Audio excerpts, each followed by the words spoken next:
Chapter 621, Total Annihilation and Liberation. What? Izumi's heart skipped a beat as the second column of water he'd painstakingly formed simply vanished.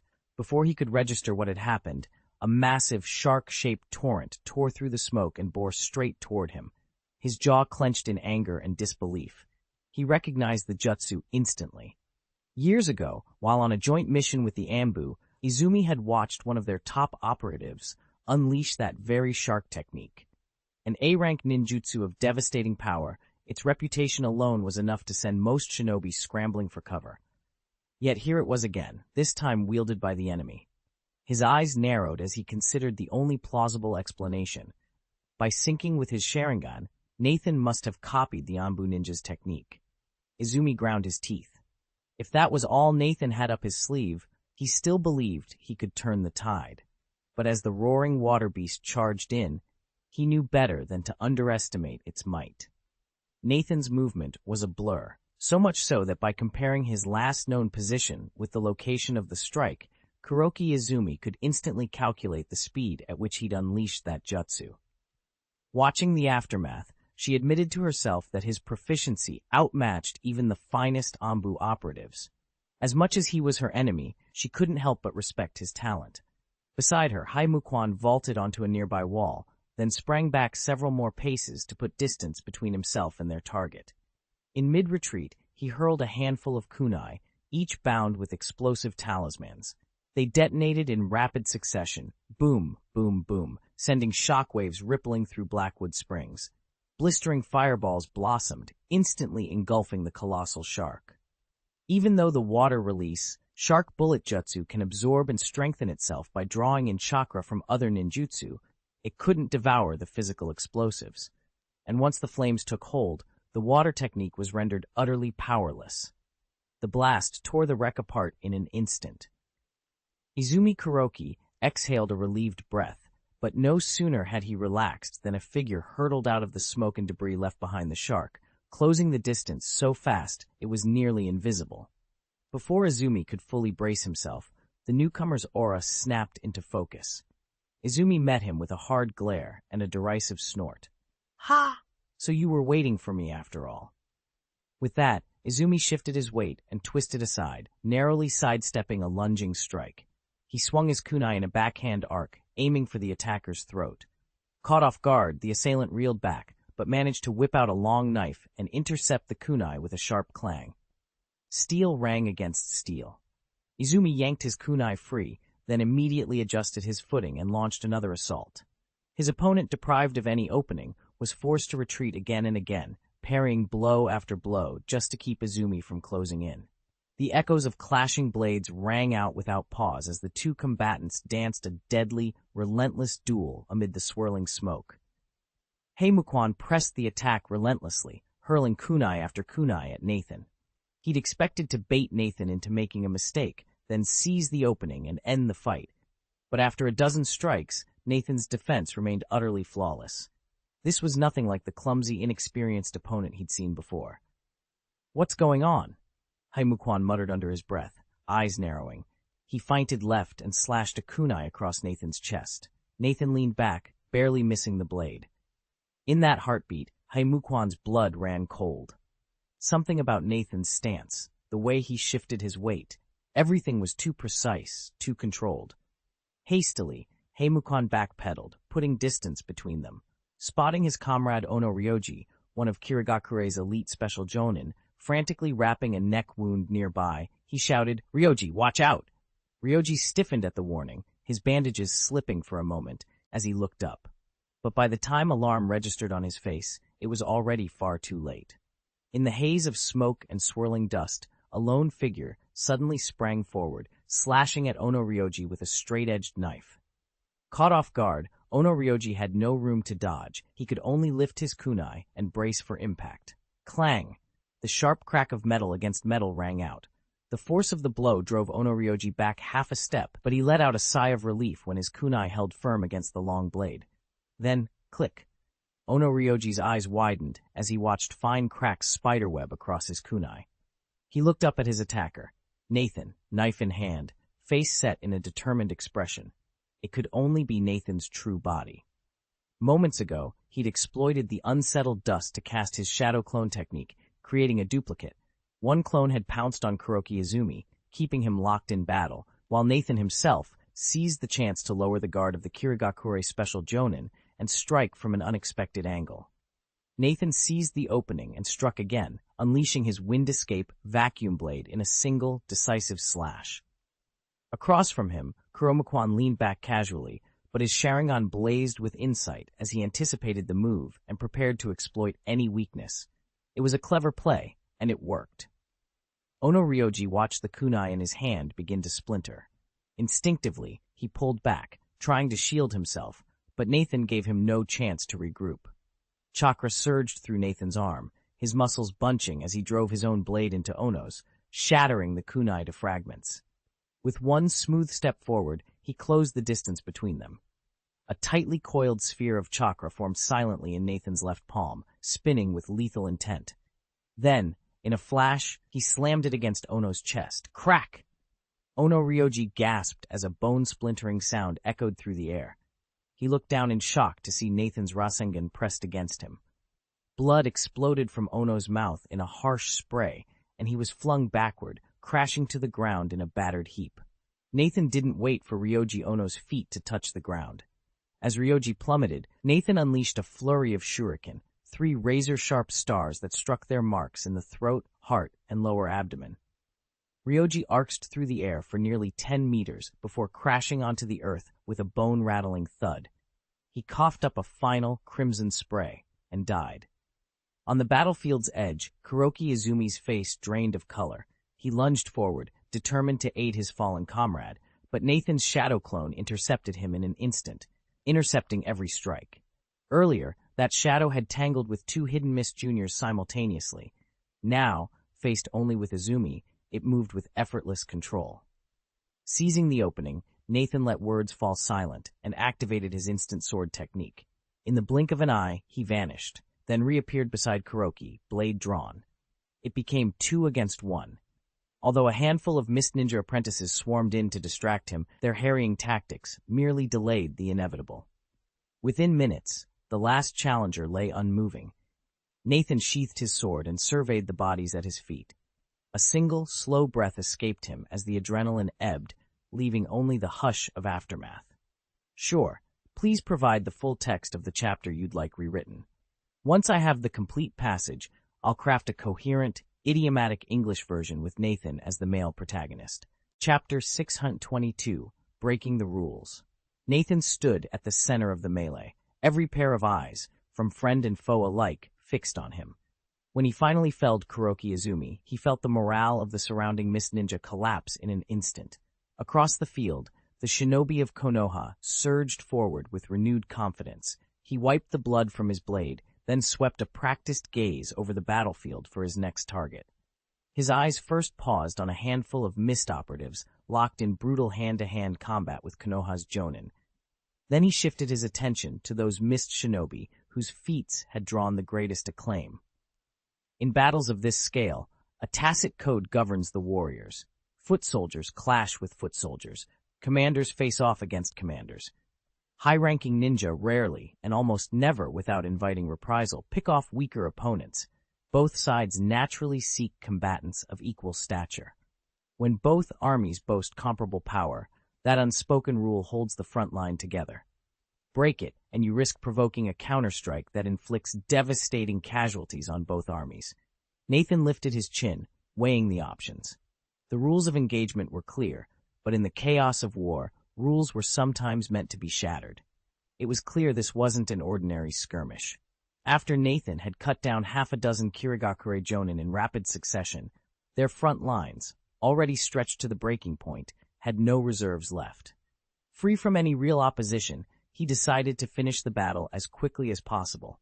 Besides, he'd had no chance to absorb chakra during the previous clash, and his own reserves were running low. Spotting a Kirigakure Chunin who had just slain 2 Konoha shinobi, Nathan seized his opportunity. Drawing in chakra, he unleashed a searing inferno, fire-style, flame pillar technique. But the Chunin's senses were honed to perfection. He dove out of the pillar's path the instant he sensed danger. The blaze singed only a corner of his tunic, but it was hot enough that he tore it away to avoid being engulfed. Before he could even reorient himself, Nathan was already in motion again. With a flicker of movement, he activated his instant sword technique and appeared at the Chunin's back in a heartbeat, blade poised to strike. Shinkawa Genichi's confident smile vanished the moment he saw Nathan striding toward him.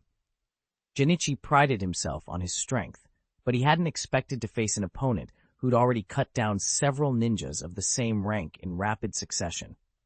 Instinctively, he spun on his heel and bolted for the nearest cluster of comrades. There really was safety in numbers.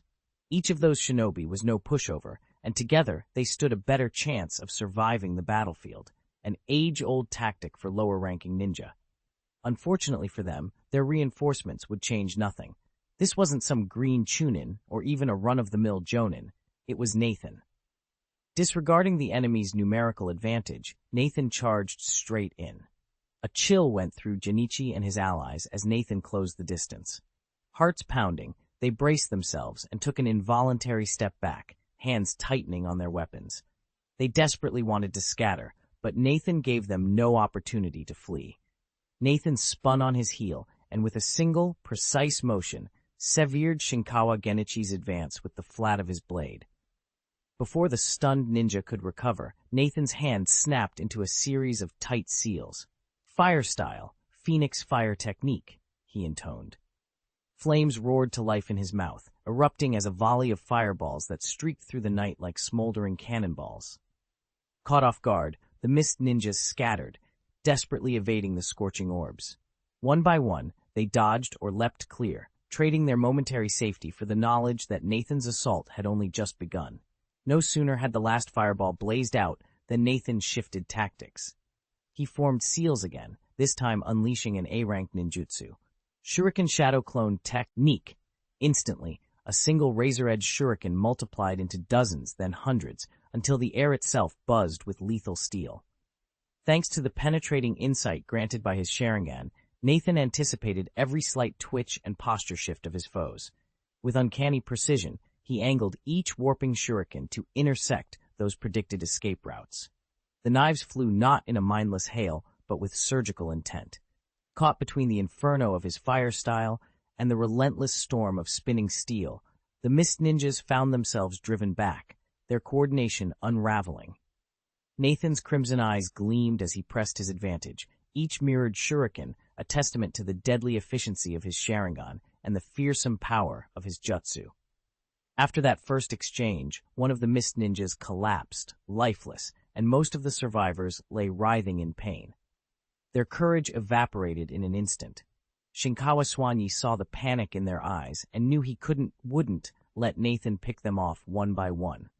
If Nathan broke through now, their defeat would be total, and Swanyi himself would be left alone against him.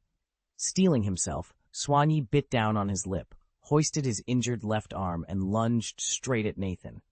"Don't give up. He's only one man. Let's finish this together." At that, the others snapped out of their fear. Whether out of renewed hope or because they realized flight was impossible, they charged forward alongside Swanyi. Before they even reached Nathan, they unleashed their entire arsenal, caltrops and steel wires to trip him up, volleys of kunai and shuriken, 1,000 bones for stealthy surprise attacks, and a handful of odd, experimental ninja tools. Some devices were wired with explosive talismans. Others were tipped with lethal poisons. In a blur of steel, wire, and detonations, the battle resumed. This time, the mist ninjas fighting back as one. They'd thrown nearly every tactic they'd prepared for this battle into the fray, and still it wasn't enough. Nathan's Sharingan flickered into action as he tracked the barrage of flying ninja tools. In one fluid motion, he formed a hand seal and called upon his Earth Chakra, Earth Release, Earth Flow Wall. The ground trembled as 4 massive walls of stone and soil, each 10 meters long and 5 meters high, shot up around him like fortress ramparts. Everywhere the enemy's explosive tags struck, they detonated in thunderous booms, but none could breach the earthen barrier. Protected within, Nathan stood calm and unscathed. Unwilling to concede, Shinkawa Genichi and the others switched tactics. They combined their chakra to unleash lightning release, sending torrents of electricity racing along the wall's surface. Thanks to the prior detonations and Nathan's deliberate economy of chakra, the barrier's thickness and hardness were limited, and the elemental jolt of lightning just might crack it open. Lightning crackled as the mist ninjas unleashed wave after wave of lightning-release jutsu against Nathan's earthen barrier. Bolts of electricity danced across the wall until, with a thunderous crack, it finally collapsed. Expecting to find a lone shinobi inside, the attackers were stunned when 10 identical Nathans spilled out instead, his shadow clone technique in full display. For a moment, the clones simply stood there, sizing each other up. Then, as if by silent agreement, each Nathan darted off in a different direction, surging toward the surrounding mist ninja ranks. Their foes blinked in confusion, caught off guard by the sudden multiplication. But when comprehension hit, pleased smiles spread across their faces. Shinkawa Genichi's earlier words had given them just enough courage to stand and fight, yet they still trembled at the thought of facing Nathan one-on-one. 10 Nathans, however, meant the real shinobi's chakra had been spread thin. Shadow clones were undeniably weaker than the original. This was their chance. With the enemy convinced of their advantage, the mist ninjas felt their confidence swell. After all, nothing fell safer than attacking the pale imitations of a fearsome opponent. Chapter 623. Escape.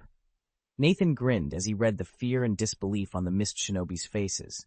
Yes, splitting himself into 10 separate bodies had weakened him, but even at a fraction of his full power, he was still out of their league.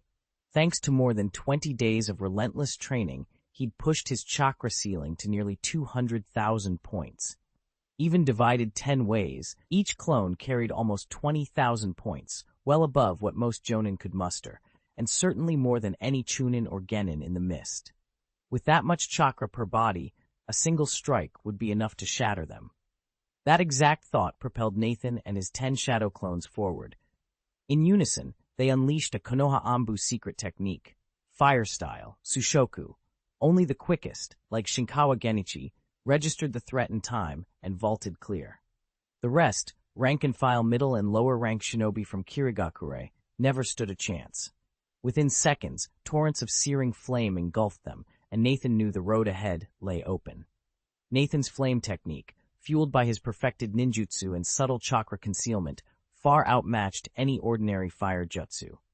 With each strike, Mist Village shinobi were engulfed in scorching fire, but Nathan carefully regulated his power so they'd be badly injured, not killed, preserving their chakra for extraction. As the smoldering embers died out, Nathan and his shadow clones weaved through a hail of kunai and shuriken, closing in on their captives. The moment a fallen ninja's flames flickered out, a clone seized him firmly. Then Nathan and one of his duplicates invoked the rank 6, nearly rank 7 chakra absorption technique. Using each captive as both shield and conduit, they drained the enemy's chakra with uncanny speed. In just a few breaths, every mist shinobi in their grasp was left utterly void of chakra, their defenses shattered. Nathan and his shadow clone fell into a steady rhythm, engaged the mist ninjas in close-quarters combat, blast them with ninjutsu or assorted ninja tools, then overwhelm the survivors and begin draining their chakra.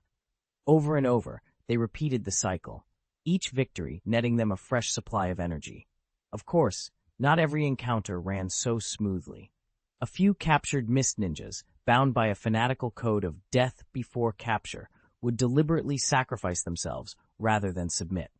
Others, attacking from the rear or flanks, fought on heedless of their comrades' fates. Whenever possible, Nathan suppressed those suicidal impulses, shattering their resolve with subtle illusions or banishing their self-destructive will outright, so he could continue harvesting chakra. If he ever failed to snuff out that death wish, he simply abandoned the subject and moved on. As for the rogue attackers who charged in heedlessly, trampling over their allies' bodies in blood rage, Nathan made it a point to target them next. It was a cold calculus: survive or be the next soul to fuel his growing reserves. By the time the fourth wave of skirmishes died away, the remaining mist ninjas were a shell-shocked lot. The sight of their fallen brothers lay strewn across the battlefield. Lifeless, their chakra already siphoned away, had broken their resolve. They no longer dared to advance. Silence fell, broken only by the ragged breaths of the conquered. Nathan and his clone exchanged a brief nod, each knowing the other had done everything in their power to secure this swift, brutal victory. Nathan's opponents might have hesitated, but he didn't afford them a moment's respite. He pushed on relentlessly, determined to press his chakra and shadow clones right to their breaking point. What followed was nothing short of a massacre. Nathan and his clones moved with machine-like precision, their crimson Sharingan eyes cold and unfeeling, reflecting only the faces of their prey. Wherever they went, a bloody whirlwind of steel and chakra trailed in their wake. A few of the Mist Ninjas, still furious after toppling the Konoha Jonin, rallied to stop him. But Nathan's lightning-fast assault left them no chance. Some, wounded from their previous victories, barely managed to break and run. Others weren't so lucky and fell instantly beneath Nathan's blade. Their injuries only slowed them further, while Nathan's supercharged healing and advanced medical ninjutsu erased any scars he took in battle almost as soon as they appeared. The contrast was stark.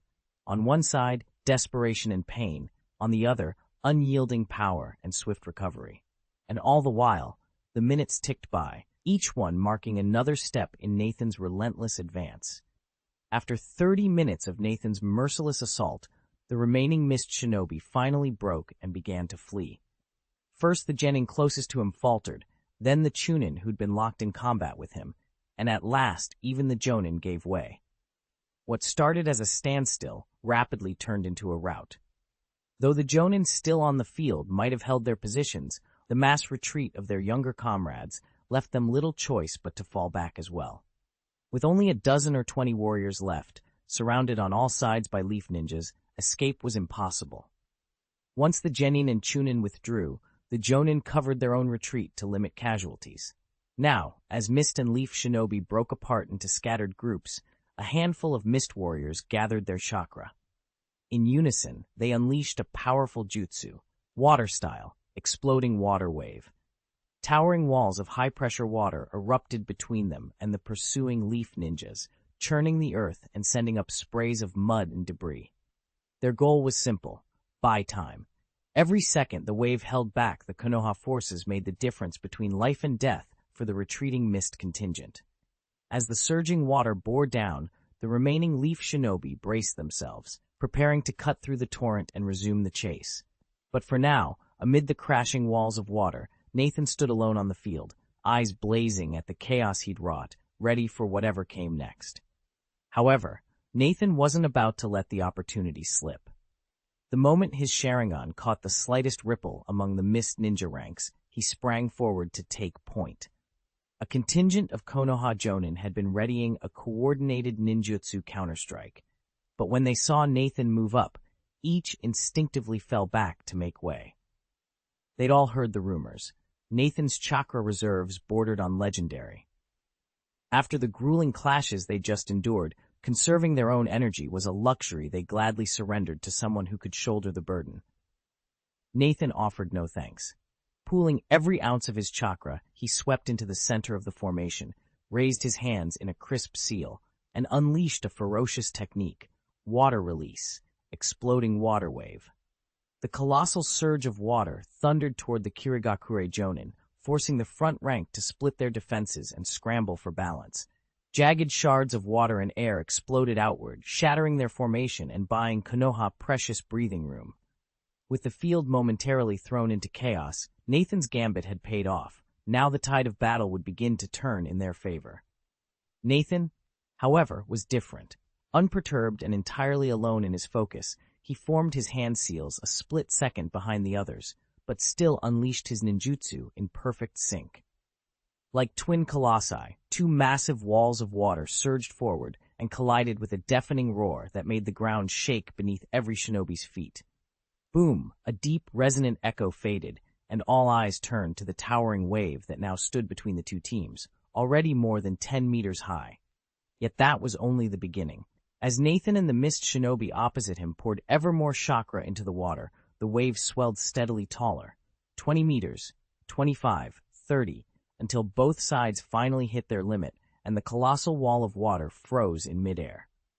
Chapter 624, Unstoppable Whoosh. A thunderous roar filled the air as the towering wave, tens of meters high, lost cohesion between the two sides and plunged earthward. Under gravity's pull, it shattered mid-descent into a torrential downpour that drenched the entire battlefield.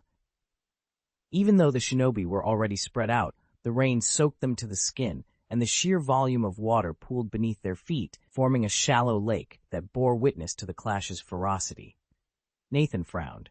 He'd expected that, even against multiple foes, he could seize the upper hand, but the outcome proved otherwise. I still need to hone my control, he admitted, mentally reviewing his performance. His chakra control ranked at level 6, granting him the ability to wield up to 3,000 units of chakra in a single surge, well beyond the reach of most ninja. Yet when he measured himself against legendary powerhouses like Uchiha Madara and Senju Hashirama, he felt the gulf between them all too keenly. More so than even the Kage or the famed shinobi of the other great nations, few can rival Nathan's chakra control. It isn't that the hidden village leaders lack skill. They simply conserve their reserves, never unleashing everything at once. Realizing this, the last trace of impatience drained from Nathan's mind. He refocused on the Kirigakure Jonin arrayed before him, lifted his hand, and spoke the words of his jutsu without a moment's hesitation. Water release, explosive water wave. In an instant, a towering wall of water materialized behind Nathan and hurtled forward like a tidal wave. The Jonin facing him barely had time to react. There was no chance to launch their own offensive technique. Instead, they pooled their chakra into a single desperate defense. Water release, water array wall. A massive barrier of water rose up to meet Nathan's wave. The two forces collided with a deafening crash, sending spray and foam arcing into the air. For a heartbeat, the channeling of raw elemental power held the waters locked in violent equilibrium. Then, with a rumbling shudder, Nathan's wave recoiled against the array wall, rippling back in a storm of swirling currents. Nathan's allies from Konoha stumbled back in surprise, their eyes widening as the torrent of water barreled toward them. Before it could strike, Nathan's hands blurred through the seals of a water release technique. With a roar of rushing water, he unleashed water-style, water dragon bullet technique. In an instant, the stream of water coalesced into a serpentine dragon, its scales shimmering as it lunged forward. With scarcely a second to spare, Nathan pivoted on his heel and surged through the barrier of water shields erected by the Kirigakure Jonin. The massive dragon form crashed into the unsuspecting ninjas lurking behind the front line. A gasp rose from the Kirigakure veterans. They recognized water-style, water dragon bullet technique at once, but they had never seen it wielded with such refinement and power. Though the reinforcements hurried into the gap and joined forces to blunt the assault, they still suffered casualties and saw their formations splinter under the assault. Sensing the enemy's disarray, the Konoha Jonin leapt into action. Without waiting for Nathan's command, one of them barked, "Move in, now!" As their shouts echoed, the Konoha team charged forward several meters, determined to exploit the opening Nathan had carved.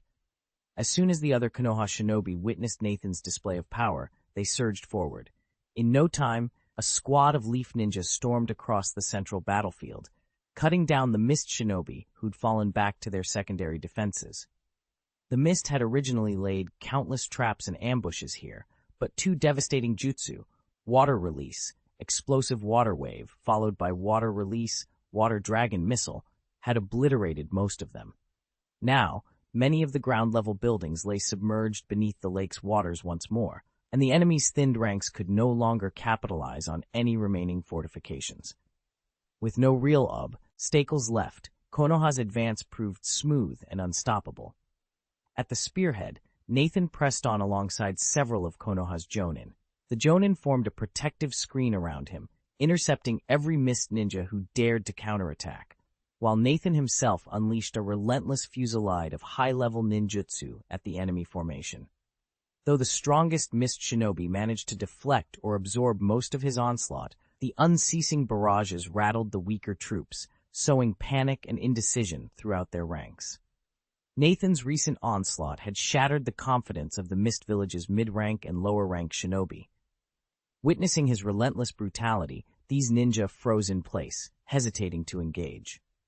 It wasn't just one frightened soldier. Nearly every man and woman on the second line of defense at Eugenport found themselves stricken with panic. The result was crushing. In just over 10 minutes, the Mist's carefully laid second perimeter lay in ruins. "Fall back," came the orders. The surviving Mist Shinobi scrambled to the third and final defensive line, huddling behind the port's command center. If this last barrier fell, Eugenport would be theirs, unless the Mist forces dared a desperate, all-out counterattack. As the Mist ninja morale plummeted, Konoha's spirits soared. With the enemy in retreat, a cadre of Konoha's jonin gathered beneath the high walls of the port's outer ramparts. Their faces were set, their minds already racing through plans for the final push. Together, they would decide how best to break the Mist's last stand and secure Eugenport once and for all. Time was running out, and there was no time for formalities. A jonin, blood still trickling from a fresh gash on his cheek, spoke first. "Should we try to encircle them?" Before anyone could answer, another voice cut in. "We can't," the second jonin said grimly. "Our losses are already too high. We can't afford to push any harder." He was right. Yes, Nathan had personally cut down wave after wave of Mist Shinobi, but those victories had come at a steep cost. To break through the enemy's first defensive line, on their home turf no less, the Allied forces had bled heavily. The Mist Shinobi had spent weeks fortifying every approach to Eugenport, and it was only after Nathan slaughtered half a dozen elite fighters in rapid succession that the defenders' morale finally cracked. Had he failed, their casualties would have been even greater. Now, to attempt a full encirclement would risk decimating their remaining strength and turning a hard-won foothold into a complete rout. The council circle grew tense as the senior officers weighed their options. On one hand, with an overwhelming flank attack, we could cut down swaths of the Mist Shinobi at the price of equally heavy casualties on our side.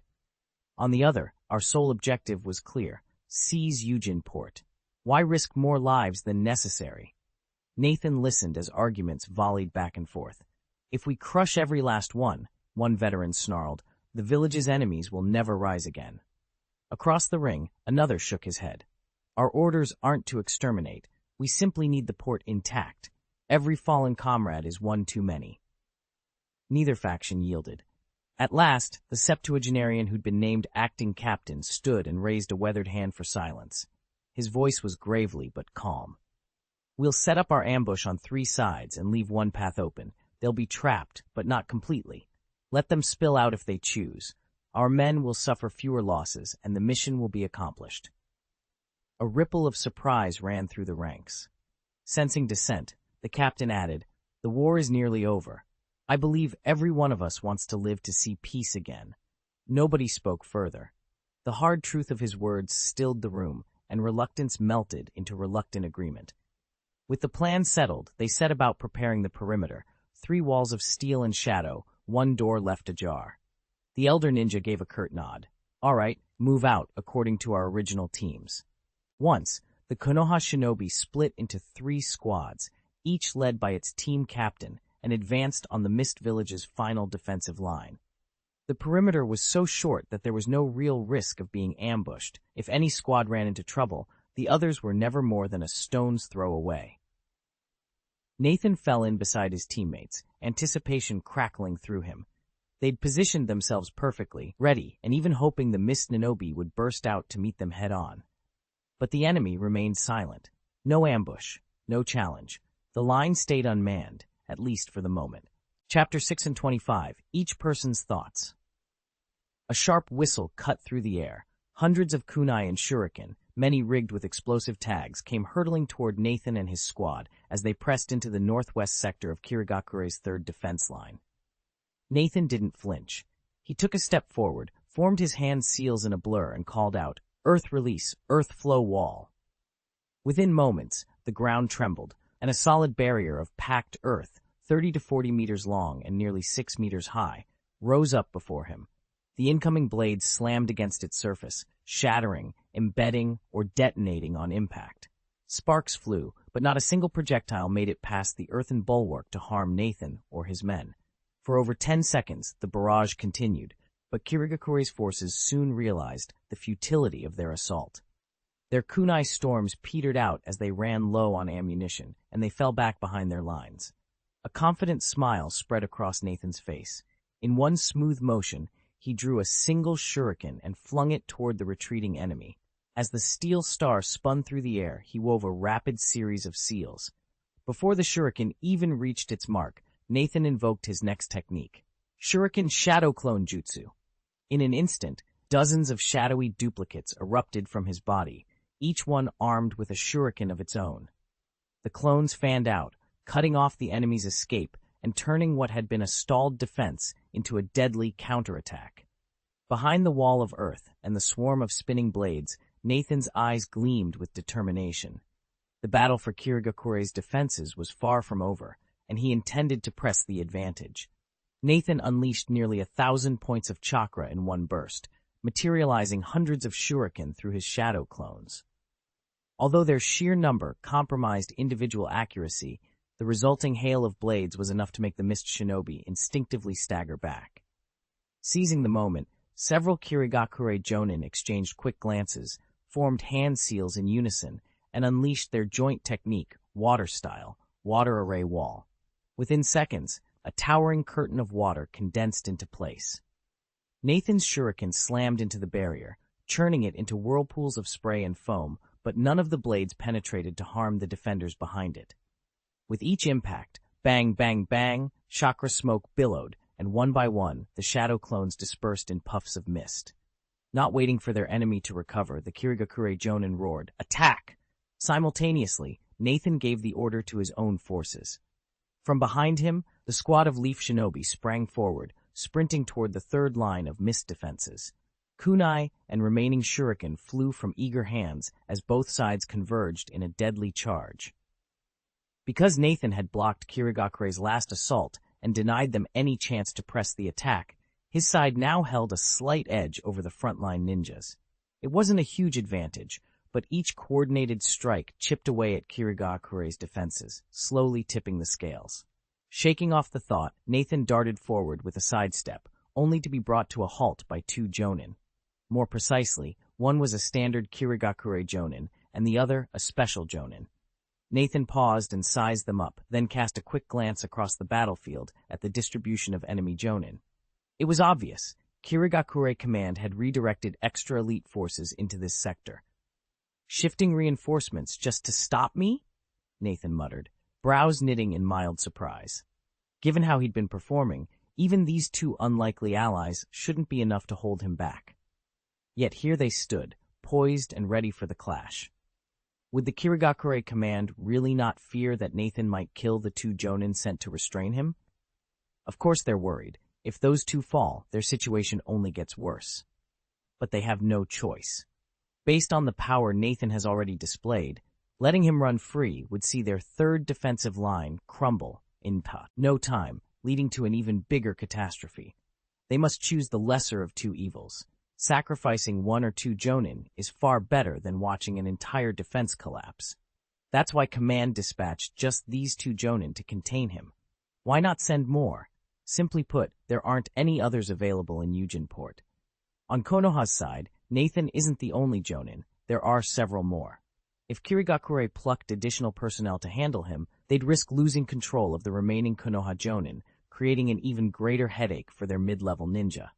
Even now, assigning just two Jonin to face Nathan is a gamble, one they couldn't afford not to take.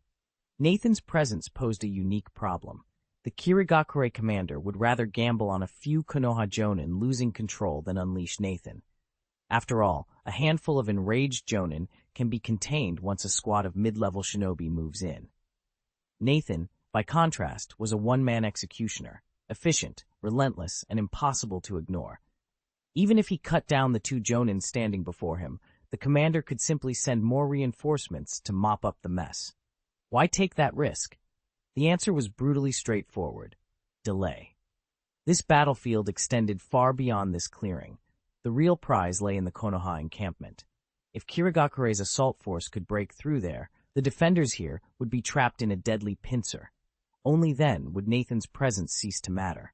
So long as Nathan bought them enough time, every sacrifice would be justified.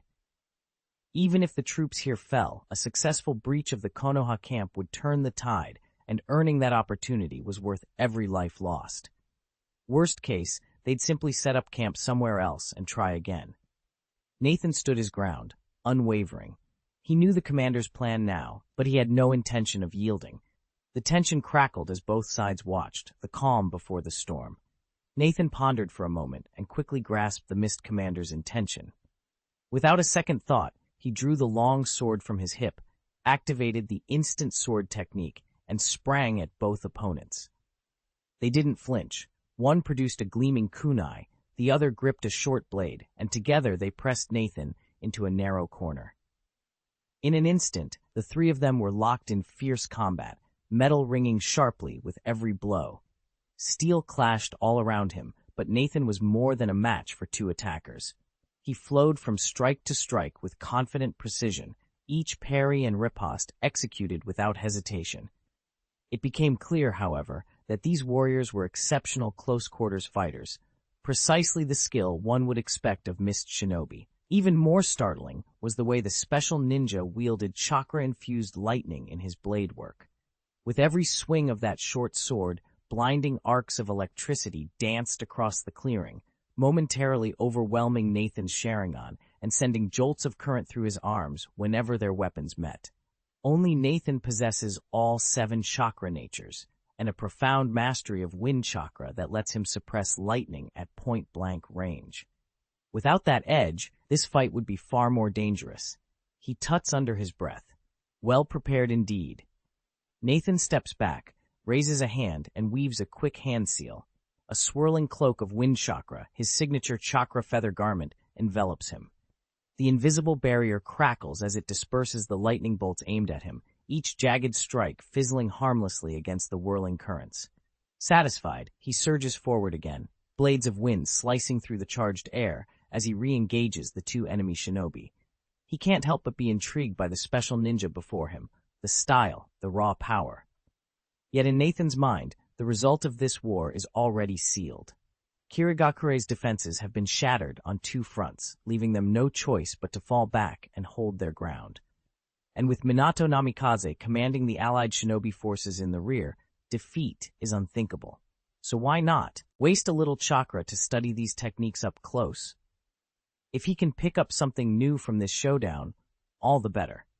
Among all his chakra affinities, Nathan was weakest in lightning release. So far, the only technique he'd fully mastered was lightning release, thunderclap. Beyond that, he'd made no real progress. And he knew that as his physical strength and the immortal palm technique continued to improve, its body-enhancing effects would eventually plateau. He needed a new source of power to close the gap, and lightning release was the obvious choice. From this moment on, Nathan vowed to focus on it, laying the groundwork for whatever trials lay ahead. Chapter 626, Takedown Crackle. A blinding flash of lightning illuminated the combatants as the long sword met the short blade. Sparks exploded outward, and a bolt of electricity shot along the point of contact toward Nathan. He squeezed his eyes shut, bracing himself, but the surge never reached his body.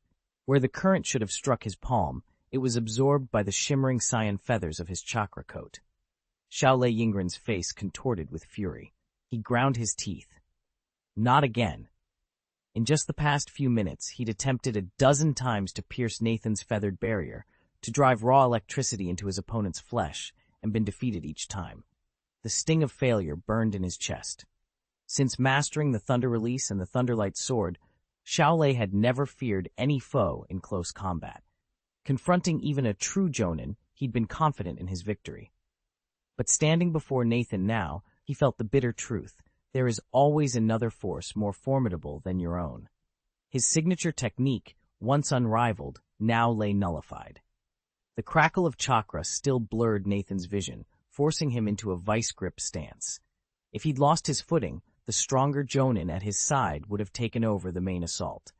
Yet, as the bout dragged on, Nathan sensed he was beginning to anticipate his opponent's rhythm. Now, whenever the Jonin unleashed his signature thunder retreat followed by the lightning sword technique, Nathan managed to evade 2 or 3 out of every 10 strikes. Each successful dodge brought a flicker of doubt to his foe's eyes, and with it, a slight slowing of his attack cadence. Nathan noticed the change and deliberately held back. This wasn't hesitation, it was strategy. He was gathering data, probing for the perfect opening. When that moment came, one well-placed move would topple his opponent's defenses like the final straw breaking a camel's back. Swift, clean, decisive. Clang, crackle. In the blink of an eye, several more minutes passed in the steady exchange of steel and spark. Nathan narrowly evaded another strike from Xiao Lei Ying and the Kirigakure Jonin. Then, without warning, he halted his advance and sprang backward in a series of light, precise hops until he'd created a wide berth between himself and his opponents. The two ninjas immediately paused, exchanging wary glances as they tried to anticipate his next move. Before they could react, Nathan formed a series of hand seals and activated his shuriken shadow clone technique. Dozens of metal blades sliced through the air, dividing into two lethal volleys, one aimed at Xiao Lei Ying, the other at the Kirigakure Jonin. Caught off guard, both warriors scrambled to raise their kunai, deflecting and cutting through the spinning shuriken just in the nick of time. When the last blade fell earthward, Nathan stood heaving, the gap between him and his foes now considerable, exactly as he'd planned. After more than 10 minutes of testing Xiao Lei Ying's Thunder Escape and Thunderlight Sword techniques, he had a solid grasp of their strengths and knew there was no advantage in prolonging the fight. To end it swiftly, he needed to keep his enemies apart. With that final realization, he tightened his grip on his remaining weapons and prepared to strike again. Nathan sized up his two opponents as they drifted apart. With a swift movement, he formed the Ren hand seal and unleashed a perfect shadow clone technique. His duplicate sprang forward to engage the Kirigakure Jonin, swords flashing in a deadly dance. At the same moment, Nathan himself activated the instant sword technique and blurred toward Lei Ying. In an instant, what had been a three-way brawl split into two isolated duels. Neither the Jonin nor Lei Ying could come to the other's aid, and the balance of power shifted decisively. Lei Ying, already weakened, now faced Nathan's true form, a prospect even more terrifying than contending with a mere clone. Determined to prevent any chance of rescue, Nathan and his clone unleashed their full strength. The Dao copy pressed the Jonin hard, locking him in a flurry of strikes, while Nathan drew upon the legendary Hagoromo chakra. His blade shimmered with that ancient power as he poured every ounce of skill and ferocity into a relentless barrage. Within moments, Lei Ying's defenses collapsed beneath the onslaught. Overwhelmed and outmatched, he crumpled to one knee, the fight slipping from his grasp. Lei Yingren's eyes flickered with panic as he sensed his moment slipping away. Seizing the chance, he channeled a blinding surge of lightning through the dagger in his hand, hoping its thunderous flare would buy him a breather. But Nathan had already anticipated the move. The instant the blade crackled, he unleashed the snap sword technique, his form dissolving into a shimmering afterimage as he slipped around Lei in the blink of an eye. The electric blast thundered out, only to be absorbed by Lei himself.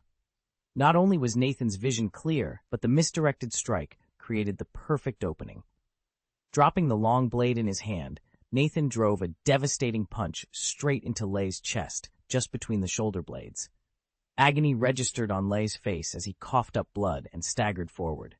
Before Lei could recover, a sudden gust of wind, another slash, whistled toward Nathan's side. He barely had time to raise his arms in defense. The clash of metal on bone rang out sharply. Seizing the advantage, Nathan swept his leg in a powerful arc, smashing his heel into Lei's forearm. With a cry of pain, Lei was sent flying off at a diagonal, crashing into the ground in a cloud of dust. Xiao Lei Ying seized the moment and spun around, expecting to see Nathan hot on his heels, but the corridor behind him was empty. A cold knot of dread formed in his gut. He barely had time to register the emptiness before a heavy hand clamped down on his shoulder. A terrifying suction tore at his chakra, draining him in an instant.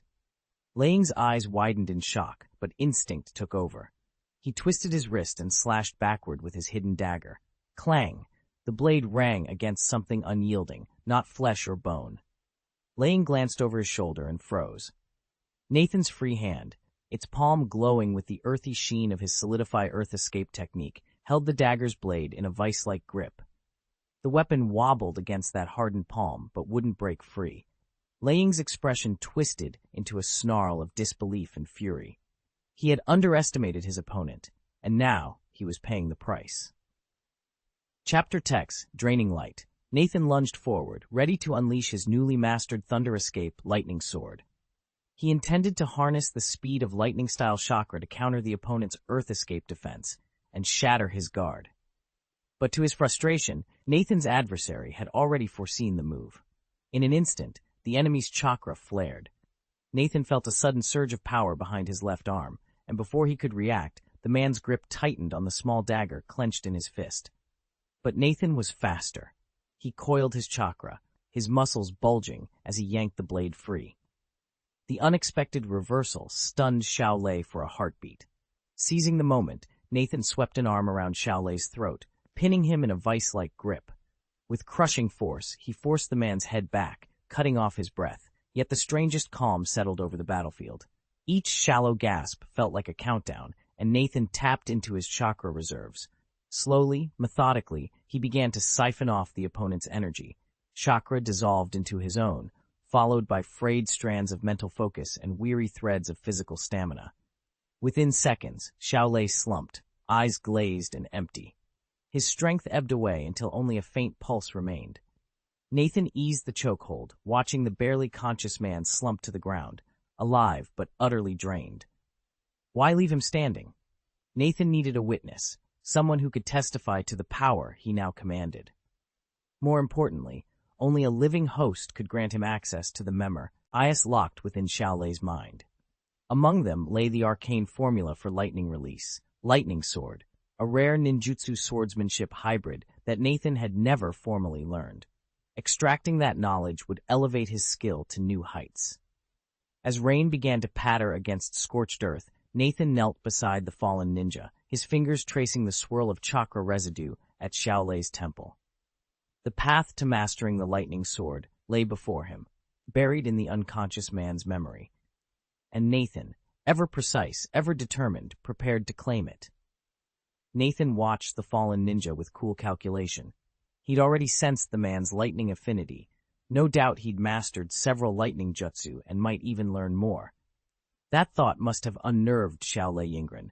As soon as he saw Nathan ready to move in, Xiaolei let out a hoarse scream and tried to drag Nathan down with him. But Xiaolei was spent.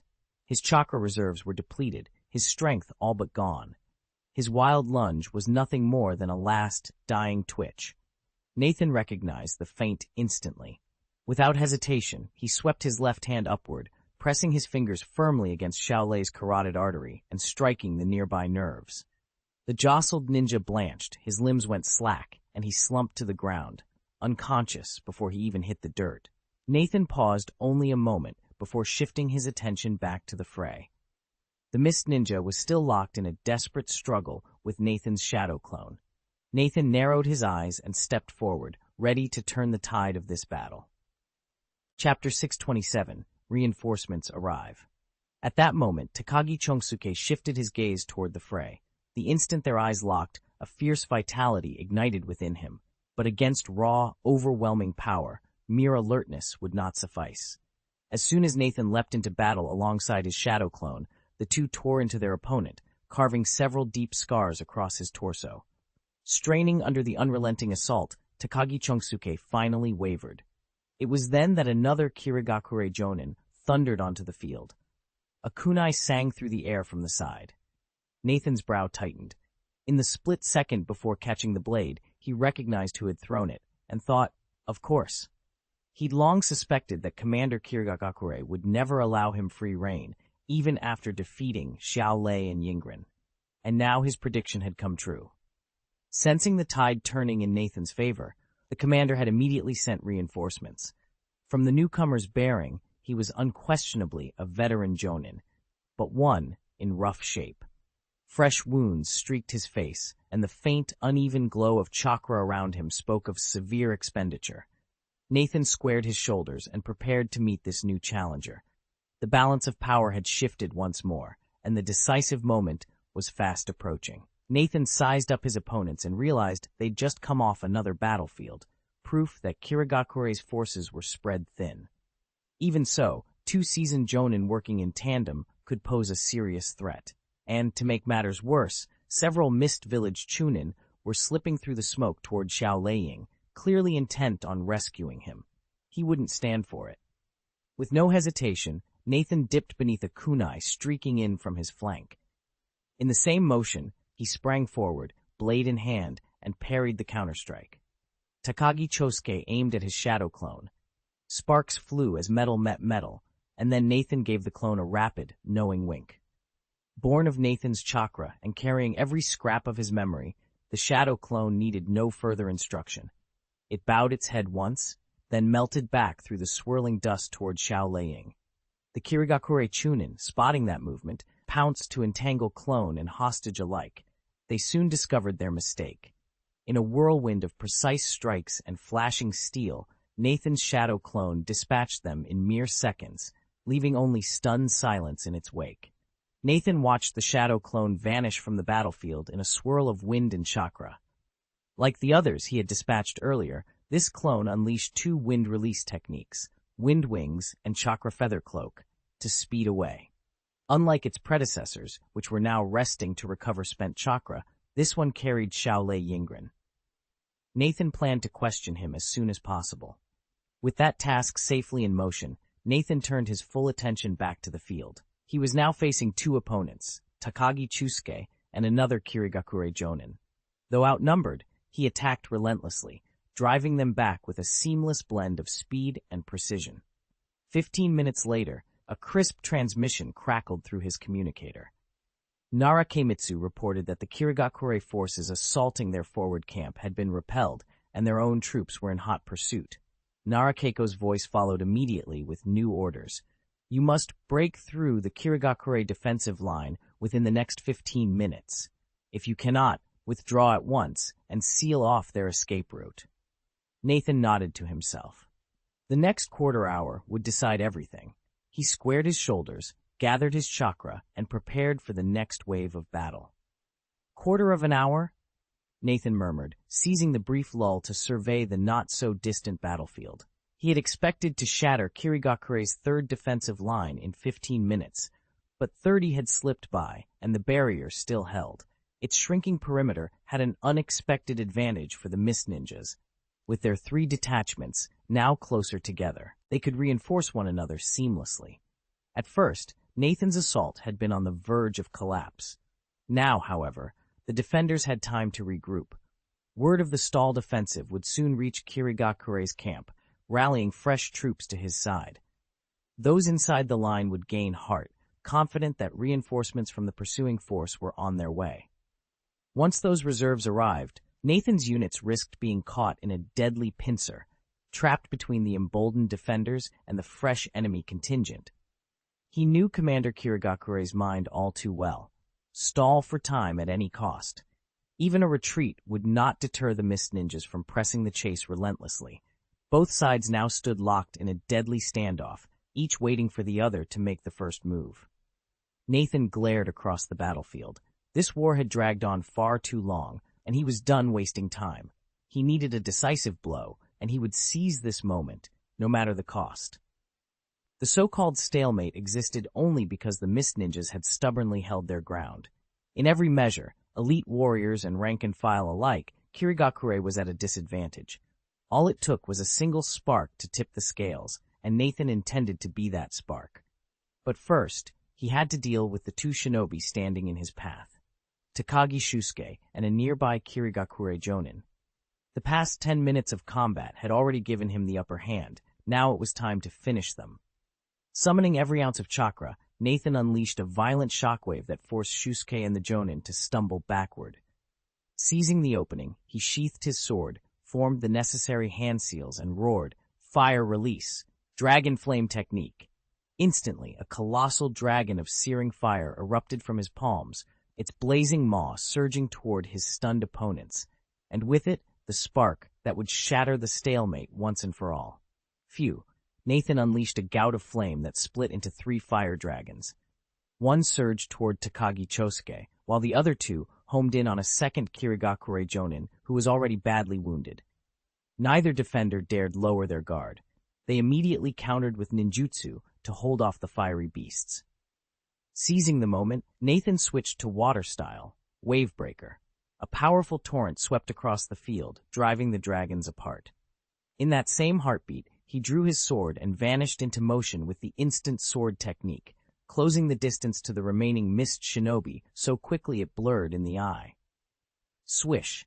His blade flashed as he combined the illusion sword technique with the shadow sword technique. 6 sword silhouettes, 3 genuine, 3 illusory, rained down from different angles. A fully fit Jonin might have parried such an onslaught, but his recent injuries had dulled both his speed and reflexes. He simply wasn't quick enough to defend himself.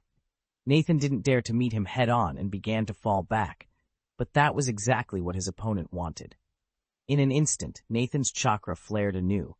He drove his feet into the ground like a loaded cannon, rocketing forward to close the distance with the mist-hidden shinobi. As he slashed with his blade, his left hand shot forward, silently molding a dense, spinning chakra sphere in his palm. The mist-hidden ninja barely parried the sword strike and sensed the danger, but it was already too late. Crack. Bones shattered under the pressure as Nathan slammed the Rasengan into his attacker's chest, blasting him backward. Back when he'd been only a level 8, facing a true Jonin, he never would have found such an opening. Now, freshly promoted to level 9 in perfect form, he could, and did. A gout of blood spurted as the mist-hidden ninja crashed to the ground, his battered body unable to rise again. No sooner had Nathan landed than Takagi Sosuke charged onto the field. Without missing a beat, Nathan turned and met him in combat. Clang! Clang! Clang! The iron-on-iron din echoed through the clearing. At first, Gaomu Chongsuke managed to match Nathan's speed, trading blows breath for breath. But within a minute or two, the balance shifted utterly. Isolated from his teammates, Gao was no match for Nathan's owned senses and lethal precision. Unbeknownst to him, Nathan's Sharingan had memorized every subtle cue in Gao's stance, his favored parrying angle, the telltale twitch before a thrust. Seizing a fleeting opening, Nathan lunged. His long blade sank into Gao's abdomen, and a spray of blood painted the grass. Gasping, Gao staggered backward, but Nathan pressed his advantage without hesitation. He extended his left hand, each fingertip sharpened into a knife-like edge. In a heartbeat, the chakra scalpel cut across Gao's throat. A hollow, strangled laugh escaped the wounded man's lips as his hands clutched at the wound. Gao's kunai slipped from his grasp, clattering to the ground. Takagi Sosuke, eyes wide with disbelief, pressed trembling hands to his own throat, staring at Nathan in mute horror. But resistance was already too late. Gao's blood pooled around him, his legs folding beneath his body. In an instant, he went still. Silence fell, broken only by the distant chirp of cicadas. Nathan stood over the fallen shinobi, chest heaving, long sword dripping crimson, the unmistakable proof of victory and death. By now, both of Kirigakure's Jonin lay defeated at Nathan's feet. Chapter 628 Breakthrough. Nathan moved without hesitation. After dispatching the 2 enemies before him, he wove hand seals in an instant and unleashed 2 powerful wind-based jutsu. Wind style, gust wings and chakra feather cloak. A translucent cloak of feathery chakra enveloped his body, and twin wings of slicing wind unfurled from his back, lifting him high above the frenetic battlefield below. From this vantage point, he methodically circled Kirigakure's 3rd defense line, tuning in to the situation reports relayed by veteran ninja all along the front. The overall picture crystallized quickly. The enemy's original strategy had been simple: envelop the village on 3 sides and leave an unguarded corridor to the east, forcing the Hidden Mist's forces into a bottleneck where they could be overwhelmed. That gap would supposedly reduce resistance and ensure a swift collapse. But the rearguard's sudden change of plans had thrown everything into disarray. Instead of retreating through the eastern pass as expected, the Mist Shinobi held their ground and even reinforced the flanks. They funneled every available warrior from the defended eastern sector into shoring up the north, south, and west, turning what was supposed to be an open road into a solid wall of defense. Now both armies were intermingled, locked in brutal close-quarters combat across all 4 fronts. With no clear line of retreat and no weak point to concentrate on, the attackers found themselves stuck, and, for the moment, The mist shinobi had stabilized their outer defenses. Nathan hovered in midair, sensing the tension ripple through the clashing ranks below. The breakthrough he'd planned would have to come from somewhere unexpected. Nathan could only shake his head and admit that no human plan can outwit fate. Their strategy had been sound, but a single, subtle shift had created an unforeseen gap. As the old saying goes, no plan can keep pace with change. Fortunately, they still had Nathan's overwhelming power to rely on. As he often reminded his comrades, when confronted with absolute strength, elaborate schemes become meaningless. Rather than ordering his forces to strike the weakest point of Kirigakure's eastern defenses, Nathan targeted the very heart of the fiercest fighting. From a safe distance, he unleashed his signature ninjutsu, fire style, great fireball technique. Once again, the battlefield blazed as if the sun itself had plunged to earth, and this time, nothing could stop him. Concentrating his chakra, Nathan formed a colossal orb of flame more than 30 meters in diameter. With a single, forceful exhale, he hurled it deep into Kirigakure's defensive lines. The fireball slammed into the ground with an earth-shaking roar and detonated in a cataclysm of heat and light. Within moments, the inferno surged outward, devouring everything in its path. Buildings cracked, blackened, and collapsed under the raging blaze, testament to Nathan's unstoppable might. Since most of the Mist Ninja operatives were tied up on the main battlefield, Nathan knew there wouldn't be many of them here, but that was precisely why he'd started with a fireball. It wasn't meant to inflict heavy casualties. It was meant to flush out any hidden traps. As the flames roared through the underbrush, he flapped his temporary wind wings to dodge a volley of kunai and shuriken, instinctively forming seals with his free hand. Before the smoke even cleared, Nathan twisted his fingers into another hand sign and unleashed water style. Explosive water waves. In an instant, a torrential cascade erupted overhead and thundered into the deep pit below, filling it with a broad, churning lake. The sudden body of water would neutralize most landmines and tripwires, and more importantly, it created a safe buffer zone between him and any lurking dangers, giving him just the opening he needed. Satisfied that the perimeter was now secure, Nathan dove headfirst into the new lake. As soon as his toes touched the cool water, he activated wind style, wind wings. A pair of rippling, translucent, T-wings sprouted from his back, carrying him effortlessly above the surface. Now he had height, mobility, and a clear view of the dozen or so mist ninjas closing in around the clearing. Eyeing the densest cluster of enemies, Nathan pulled a shuriken from his sleeve and let it fly. Mid-flight, he wove another rapid sequence of seals. The moment the blade sliced into the air above the nearest ninja, it split into a dozen identical copies in a flash of blinding light, shuriken shadow clone technique. The original throw became a dozen, each spinning deadly in perfect formation, and the mist ninjas found themselves trapped between water, wind, and a storm of steel. Nathan's single shuriken split in midair. One became two, two became four, then 8. In the blink of an eye, those 8 multiplied into hundreds of spinning blades, all hurled at the unsuspecting mist ninjas. Having slipped into the fray undetected, his assault prearranged with the other Konoha Jonin, the enemy couldn't muster anyone to intercept him. The handful who did respond were mostly mid to low-rank operatives, utterly unprepared for an A-rank ninjutsu. Several couldn't even raise their defenses. Shuriken tore through them like rain, some falling dead, others crumpling in agony. Panic rippled through the survivors.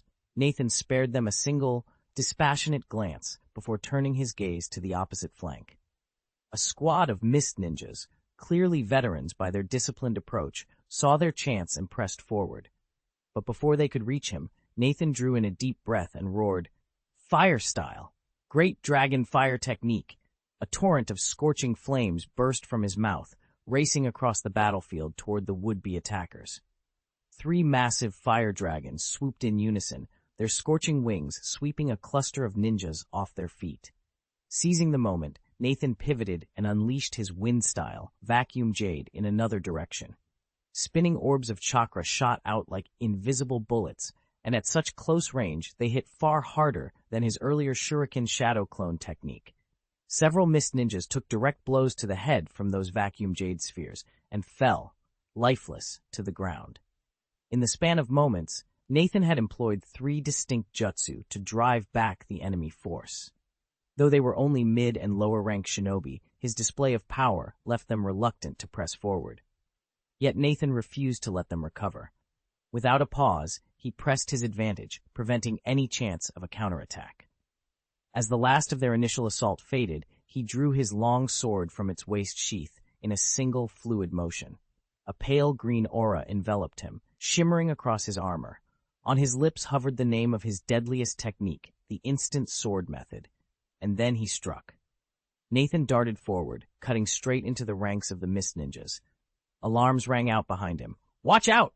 Stop him! Kill him!" He didn't respond. Instead, he activated his 3-tomo Sharingan, and the world slowed to a crawl. Every twitch of muscle, every glint of steel was laid bare before him. His mind snapped every detail into place and plotted the perfect counter. Relying on extraordinary speed and reflexes, Nathan weaved through the enemy lines. Blades met empty air, strikes were blocked or redirected, and his own counterattacks shattered armor and sent shinobi sprawling to the ground. None could close the distance. None could touch him.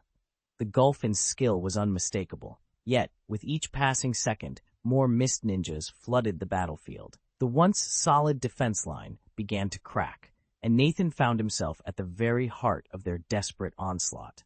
Nathan's relentless assault at the very heart of the mist ninja defenses forced their commander into a terrible dilemma.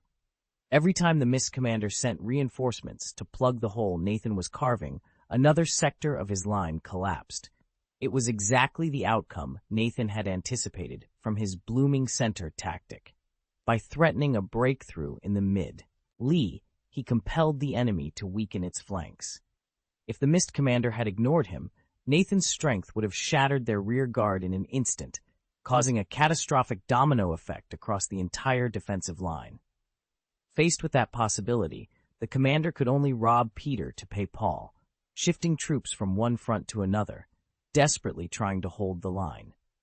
From Nathan's vantage point, every clang of steel and shout of alarm in the distance was a confirmation that his plan was working. With each new gap that opened, his allies surged forward, widening the breach until the Mist Ninja's defenses teetered on the brink of collapse. Soon, they would have no choice but to either fall back in disarray or stand and fight to the last man. Nathan allowed himself a faint, confident smile. He knew that whatever he had foreseen, the Mist Commander had seen too. In this deadly game of chess, forcing his opponent to react on his terms was the surest path to victory. And now, with the enemy's positions unraveling, the outcome was all but decided. Nathan stared at the distance, realizing that merely worrying wouldn't change anything. He didn't yet have a plan, and admitting that was the first step toward finding one. With a steadying breath, he contacted the Kirigakure squad that had just broken off their failed assault on the Konoha camp. As they regrouped and fell back, he outlined his thoughts and began hashing out their next move. Chapter 629, Retreat, Reunion, and Victory. Moments later, the Mist Ninja forces on the battlefield began to withdraw in disciplined formation. At the same time, Nara Chiguang received word that the squad they'd been pursuing had changed course and was no longer heading toward Ayujin port. Nathan instantly connected the dots. The enemy must have realized they couldn't break through Konoha's defenses and were executing a planned retreat. Still, as a precaution, he shot into the sky to gain a broader perspective. From his vantage point, high above the eastern approach to Ayujin port, Nathan spotted several mist vessels racing toward the shoreline. Clearly, they were there to evacuate the retreating units who'd failed in their assault on the camp. And judging by the flawless timing of their appearance, this extraction had been meticulously prepared in advance. Over the past few weeks, Kirigakure has kept its warships moored at the Land of Waves port across the strait to safeguard them from Konoha's infiltration squads. While Konoha's forward base there can accommodate large vessels, the sail time from that anchorage is too long to allow for an immediate counterstrike. The only plausible explanation is that Kirigakure's fleet was already lying in wait offshore, poised to steam in the moment they received orders. It's a clear sign they don't trust a single, all-or-nothing assault, so they've staked their hopes on this backup force. Ironically, That very precaution may be the thing that saves them from total annihilation.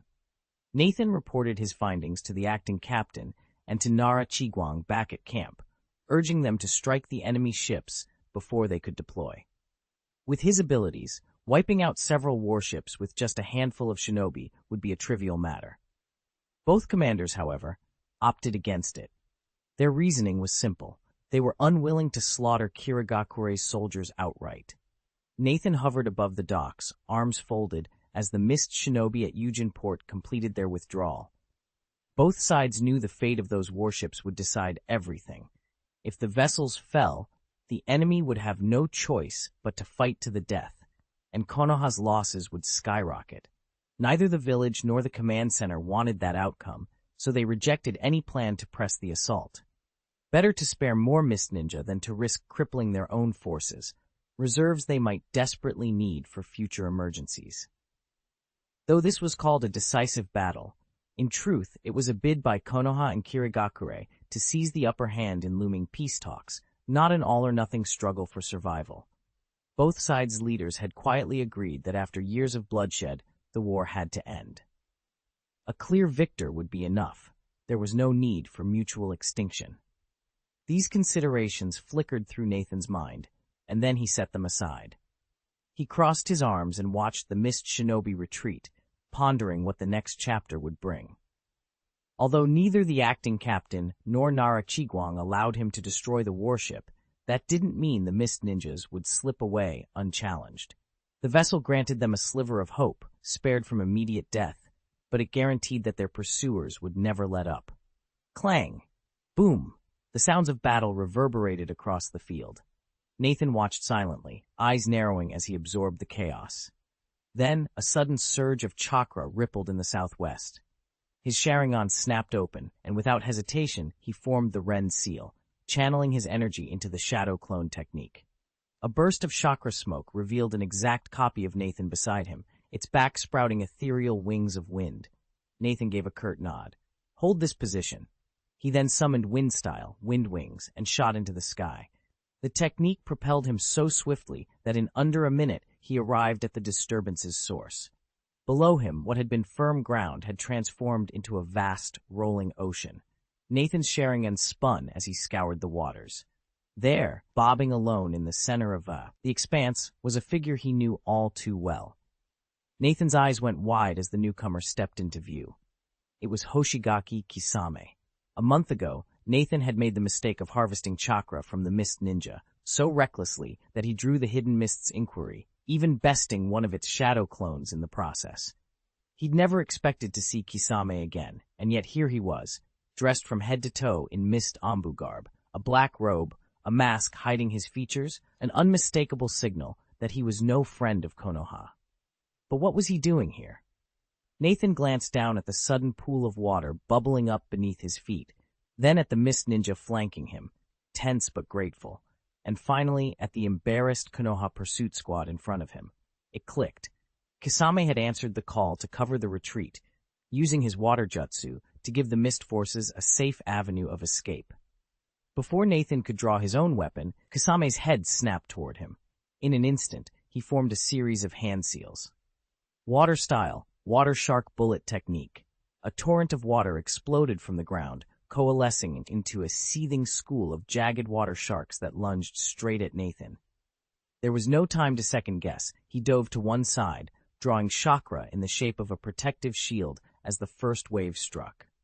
The battle had just begun. Nathan's summoning jutsu erupted in an instant. Thousands of sharks burst from the water, surging straight at the Konoha pursuit squad. The Leaf Shinobi, caught completely off guard, could only scramble into defensive formations. Seizing the opening, Hoshigaki Kisame bellowed to his comrades, "Retreat!" Obeying without hesitation, the Mist Ninjas, led by a cadre of veteran jonin, skimmed across the ocean's surface toward the safety of the shore. Nathan beat his wings and ascended, positioning himself directly overhead. Although the Hidden Leaf had no orders to slaughter every Mist operative, he wasn't about to stand by and watch them slip away. Dodging a flurry of shuriken, he shaped a swift hand seal and unleashed his ninjutsu, fire style, great fireball technique. A vast, molten sphere erupted before him, illuminating the battlefield with its blistering heat as it plowed into the fleeing mist ninjas. But these weren't the underpowered survivors from Yujin Port. They were elite, unrestrained warriors. At the moment the fireball struck, one of them responded with impeccable timing. Forming a seal of his own, he summoned a towering column of water that crashed into the inferno, hissing steam into the air as flame met wave. Nathan barely had time to catch his breath when 7 or 8 ninjutsu attacks converged on his fireball. Under the concentrated assault, the sphere shattered in a violent explosion, raining down fire that the remaining mist shinobi nimbly evaded. Seizing the moment, they counterattacked. Hoshigaki Kisame in particular formed water-style, water-ram bullet, summoning a massive shark-shaped torrent that vaulted into the air in hot pursuit of Nathan. Startled by the sudden onslaught, Nathan was forced to retreat from the cluster of mist ninja below. With him driven back, they surged forward. Working in tandem with the Konoha forces already on the field, Nathan offered covering support as they chased the enemy for a short distance. Then, with the mist shinobi in full withdrawal, he disengaged and headed back to Ayujin Port. Battlefield was hardly the right word anymore. Since the mist fled, a heavy quiet had settled over the ruined harbor. Aside from a few wounded Konoha soldiers and the skeletons of collapsed warehouses, everything lay still. Nathan paused at the water's edge, scanning the horizon, and in the east, he spotted another clash already unfolding. Nathan watched from the shoreline as Konoha's shinobi, under the command of the senior jonin, pressed their pursuit of the escaping mist ninja. The two forces clashed again and again along the sand, only a short distance from the mist village's warship. Rather than rejoin the hunt, Nathan shifted back into his role as a medical nin, setting aside his weapon to tend to the injured who lay scattered across the beach. Chapter 630, Harvest and Planning. By the time sunset faded into moonrise, the battle had been over for hours. At noon, the Kirigakure shinobi had already mustered nearly a third of their force, boarded their warships at Atsuzu Port, and set sail for Konoha's forward base in the Land of Waves, which after this campaign had effectively become a Kirigakure outpost. With the enemy gone, Narakimitsu wasted no time. He dispatched scouts to shadow the departing Kirigakure contingent and immediately set about using Atsuzu Port as the anchor for a freshly rebuilt defense line. But Nathan's duties lay elsewhere. After stabilizing the most critically wounded, he handed the rest of the medical treatment over to the field mednin. Then, he created a single shadow clone to assist Narakigwang in re-establishing the port's defenses. Nathan himself slipped away from Atsuzu Port and vanished into the surrounding hills to resume his private training. More than 10 hours have passed since he began. By pushing the limits of his multi-shadow clone technique, he forced every clone to exhaust itself, and in turn, every shred of chakra they contained was drawn back into his own body. Now, as the pale moon hung overhead, Nathan stood alone in the cool night air, utterly drained but closer than ever to mastering the power he sought. Not only had it made up for the time and energy he'd spent in today's battle, but it had also significantly boosted his proficiency in several skills. Night enveloped the forest as Nathan stirred beside the crackling bonfire. He opened his eyes and, with a single thought, summoned his proficiency panel. In an instant, the familiar curtain of pale blue light shimmered into view. Chapter X, A Surge in Power. Nathan settled onto the edge of the training platform and closed his eyes, letting the afternoon breeze sweep across his face. After more than 20 days of rigorous practice and countless battles, he felt a familiar tingling deep within his core. It was time to check his status panel. He opened the translucent interface before him and studied every detail. His progress was unmistakable. Every attribute and skill had climbed higher than he'd ever imagined. Current status, name Uchiha Nathan, age 13 attributes, Constitution 21 Spirit 21, Chakra Pool 125,500, expanded from 176,308 to 197,428, Bloodline traits, Sharingan, Kaleidoscope 24,512 50,000, 26,912 50,000, White Eyes, Unawakened, 70 with 100 Core Techniques, Chakra Refining Technique, Level 5, 4,728 5,000, Level 6, 248 10,000, Wind Release, Spiral Shuriken, Level 8, 9,000, 11, 50,000, 25, 25,000, 671, 50,000. Water Release, Shark Bullet Technique, Level 8, 12,000, 240, 50,000, 21,450. Thunder Escape Techniques, Thunderlight Body, Light Body, Level 1, 50, 200. Thunderlight Sword, Level 100, 200. Razor, Level 1, 20, 200. Thunder Prison, Level 0, 5/100. Shadow Clone Arts, Multiple Shadow Clones, Level 7, 12,000, 31, 20,000, 18,889, 20,000. Shuriken Shadow Clone, Level 7, 1,230, 20,000, 9,830, 20,000.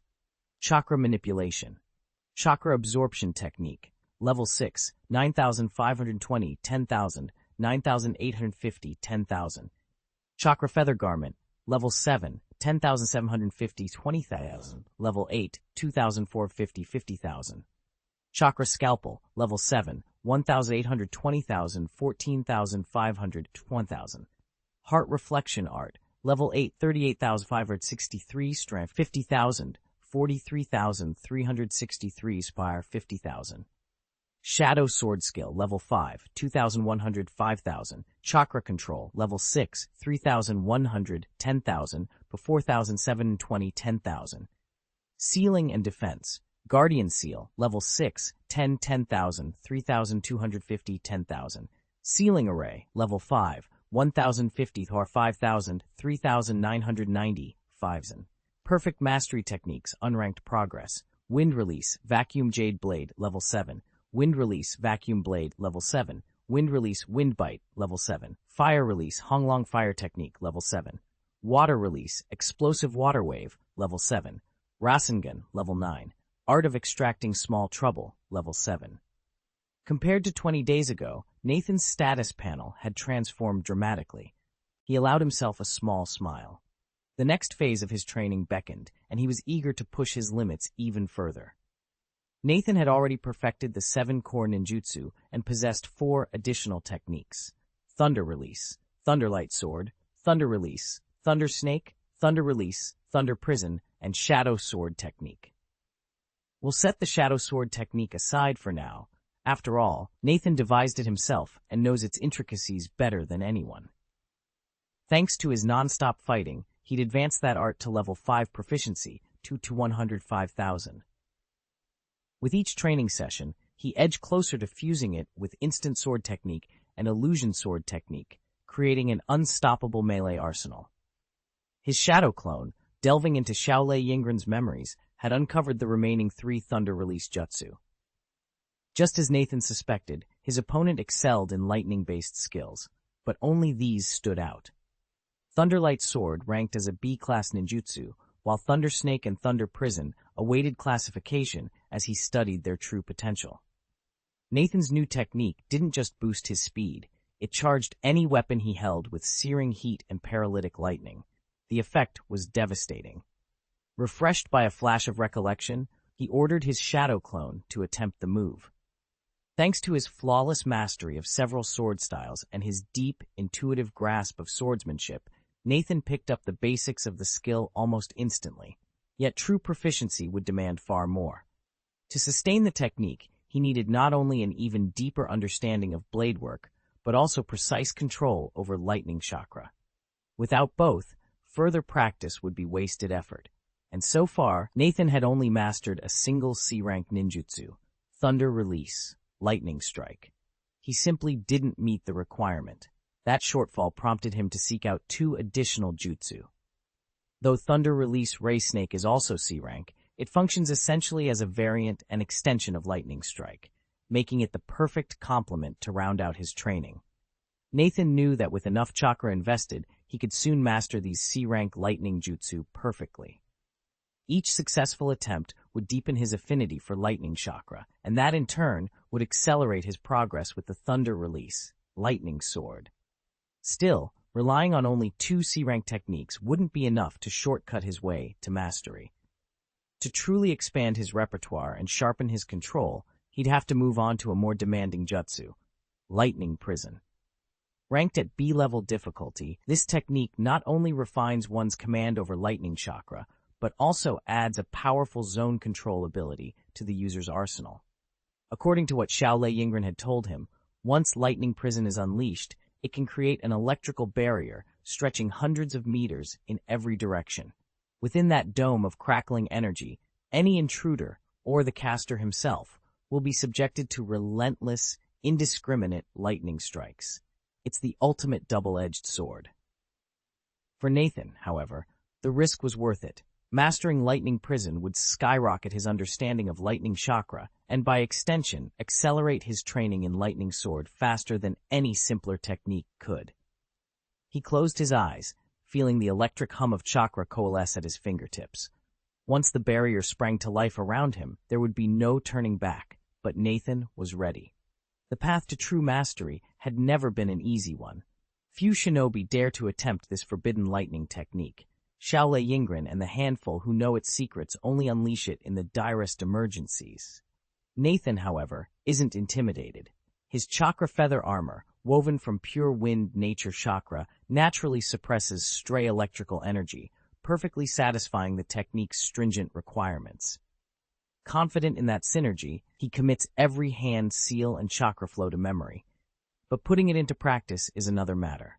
Nathan's shadow clone managed only a brief trial before its reserves ran dry. With 590,000 chakra units already allocated each day among his existing jutsu, there's simply no extra energy to spare. Reluctantly, he shelves the new technique, for now. There is, however, a silver lining. In less than 2 weeks, Nathan's Guardian Seal will ascend to its perfected level 7, freeing up an additional 45,000 chakra units. The moment that happens, he plans to devote every bit of that newly available energy to mastering these lightning ninjutsu. By committing himself to over a fortnight of focused training, he's confident his Manjikyo Sharingan evolution will finally surpass the critical 30,000-50,000 threshold. Based on his past experience, by now Nathan's spiritual attribute ought to have risen, and with it, his daily chakra reserve. That extra chakra would allow him to fully devote himself to mastering new lightning ninjutsu without fear of being overextended. He paused only briefly to consider the possibilities before shutting down his mission panel. With a focused breath, he wove chakra to unleash wind-style wind wings, then layered on chakra feather cloak. In an instant, he was airborne, streaking toward Ayujin Port at top speed. The port had become the nerve center of Konoha's operations in this sector, and it was here that senior shinobi were quartered and sent back into battle. Nathan slipped in without attracting notice and made his way to the small guest house assigned to him. He closed the door, collapsed onto the cot, and almost immediately drifted into a deep, dreamless sleep. Soon, the only sound in the room was the soft rhythm of his steady breathing. Chapter 631, Successive Promotions. The next morning, just before dawn, Nathan rose, washed up, and ate a quick breakfast before reporting to Nara Chiguang at Yujin Port. Today's mission was no ordinary patrol. In addition to his usual watch around the harbor, Nathan was to monitor several frontline bases locked in battle with the hidden mist in the Land of Waves, and even keep an eye on mist activity across the strait. It was clear that the Hokage wanted to capitalize on Nathan's unparalleled aerial reconnaissance skills, collecting intelligence from every angle. Nathan would have welcomed a partner or two, but the scope of this assignment made it impossible.